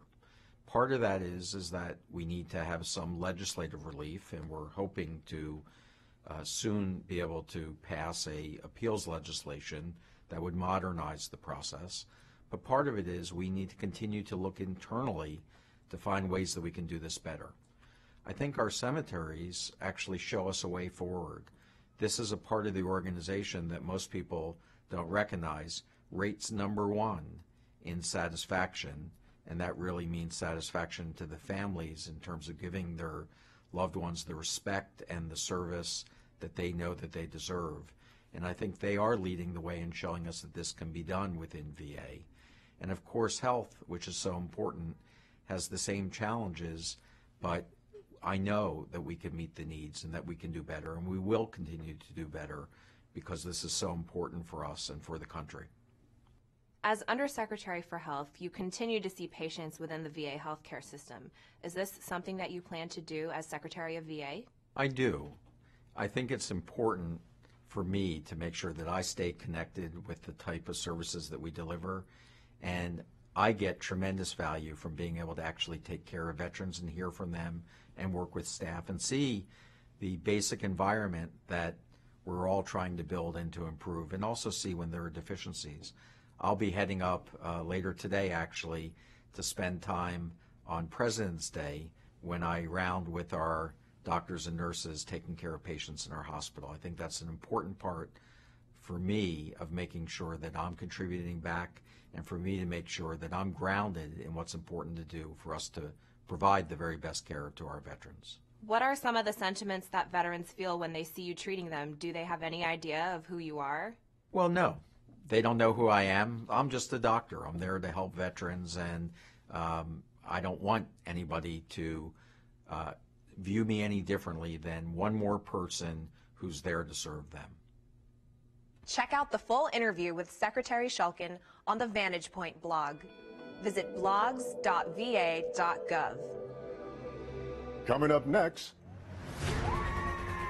we roll with champions.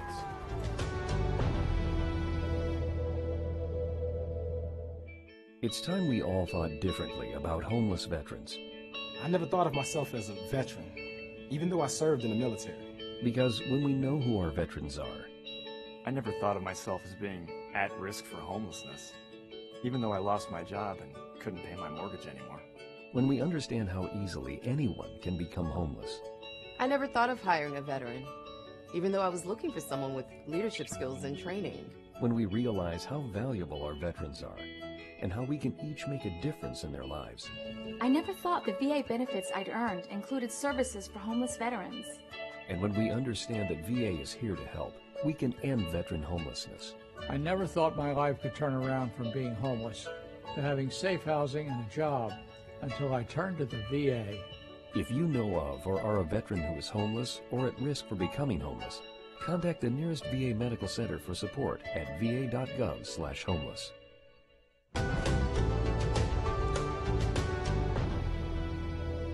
Welcome back to The American Veteran. Every summer, nearly 600 veterans from across the country gather to compete in the National Veterans Wheelchair Games. Co-presented by Veteran Affairs and the Paralyzed Veterans of America, the Games uses the power of sports to engage those with severe injuries, proving what some see as a limitation is only a state of mind.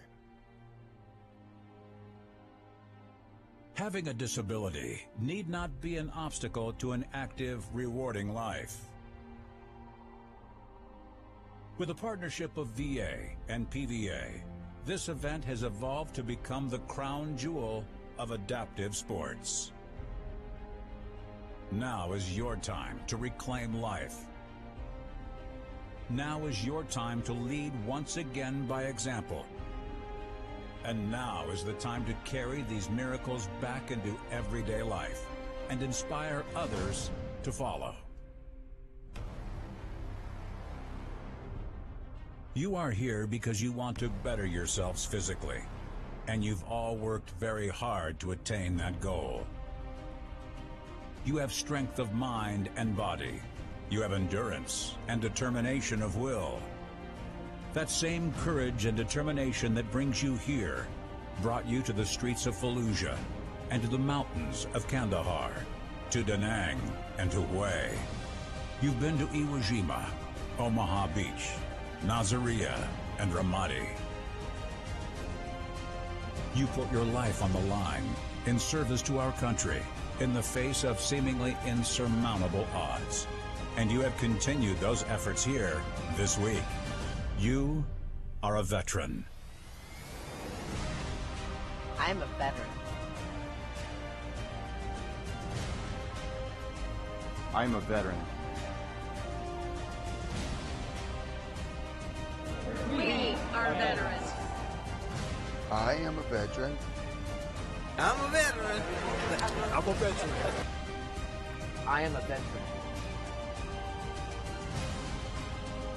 I am a veteran. I'm a veteran. I am a veteran. I am a proud veteran. I am a veteran.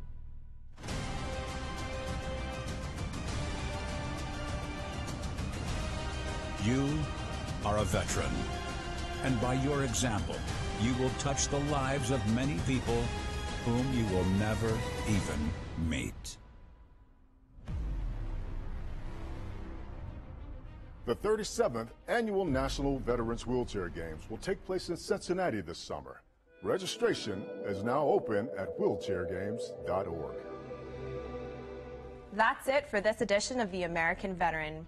We are honored to bring these stories to you. You can see everything we've shared with you today, as well as detailed information about veterans resources online. Please follow our social media channels and subscribe to our podcast, This Week at VA, available in your app store. Thank you again for joining us today, and we look forward to seeing you soon.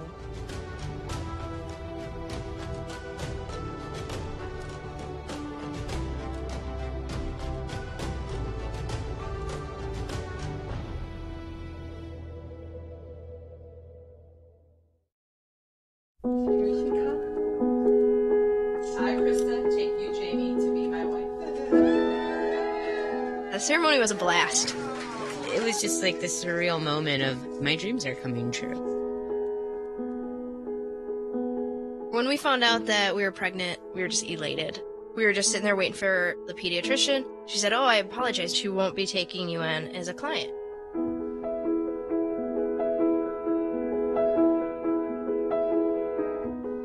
We are a lesbian couple, but she's just a baby. She's the one you're denying the service to. And sitting there in that small, cold room, I wanted to cry, just thinking, what did we bring this kid into?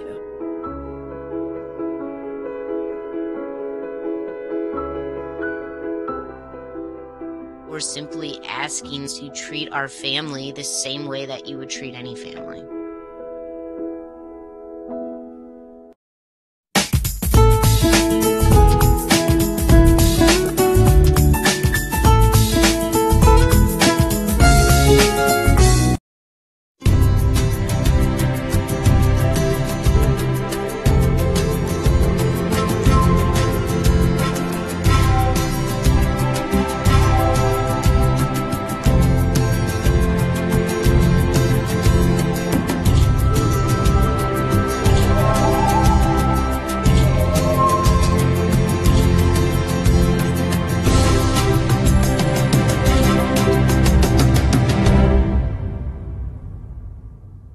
Hello, I'm Yvette Torres, and welcome to another edition of The Road to Recovery. Today we'll be talking about recovery among diverse populations. Joining us in our panel today are Lawrence Medina, President and Chief Executive Officer of ZIA Community Services Incorporated, Ranchos de Taos, New Mexico. Devin Reeves, Certified Recovery Specialist, Philadelphia, Pennsylvania. Rosalind Holiday Moore, Public Health Analyst, Office of Behavioral Health Equity, Substance Abuse and Mental Health Services Administration, U.S. Department of Health and Human Services, Rockville, Maryland. Dr. D.J. Ida, Executive Director of the National Asian American Pacific Islander Mental Health Association, Denver, Colorado. Rosalind, what is the impact of mental and or substance use disorder on individuals and families in a culturally diverse community, and why can it be particularly challenging for members of diverse communities to deal with these disorders? That question really brings us to a point of understanding the data in context. And when we look at numbers, sometimes we forget that culture and language make a significant difference in how people understand health and understand what can be helpful. So when you talk about impact, you really want to think about what are the differential ways in which we experience life, and how do we better understand ways in which we can align opportunities for engaging partners across our racial and ethnic groups to support recovery and wellness. Very good. Lawrence, how are people from diverse communities affected by behavioral health disparities? What are some of the efforts to address these disparities?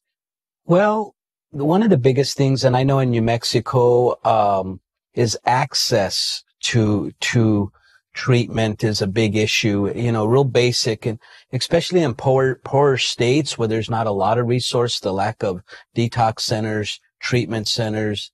And I think some other challenges that we see is through public funded treatment, we're seeing a lot of court mandated people that are mandated to go to treatment, and we're dealing with coerced treatment. And I see that a need to how do we address access to treatment, and then also bridging the gap between treatment and long-term recovery. So, Devin, I see you. Do you have something to add? Yeah, I think that we also must look at the correlation between the criminal justice system and access to mental health care. In a lot of our large urban centers, the largest provider of mental health services in those cities are the criminal justice system. Cook County, Clark County, Philadelphia County. Well, certainly they act as a referral source to treatment. Absolutely. But I think that also we have this criminalization of mental health. And I think that it's important that we create and kind of lift up specialty programs like mental health courts, drug courts, because when you combine being kind of poor from an impoverished background with the mental health, it's almost a life sentence. And we want to really, disrupt that, because those factors together make it worse than maybe some other communities face. Let's expand on that, DJ. What does it mean to have a license? Let's talk about some of the real impact to an individual who's culturally diverse and to the family. And I'd like to pick up on the access and then follow up on that, because access for many of our populations, whenever they say about the way that you eliminate health disparities or better services, it's access. And for many of our communities, they don't have access, so they end up in the criminal system, or they end up not getting services at all.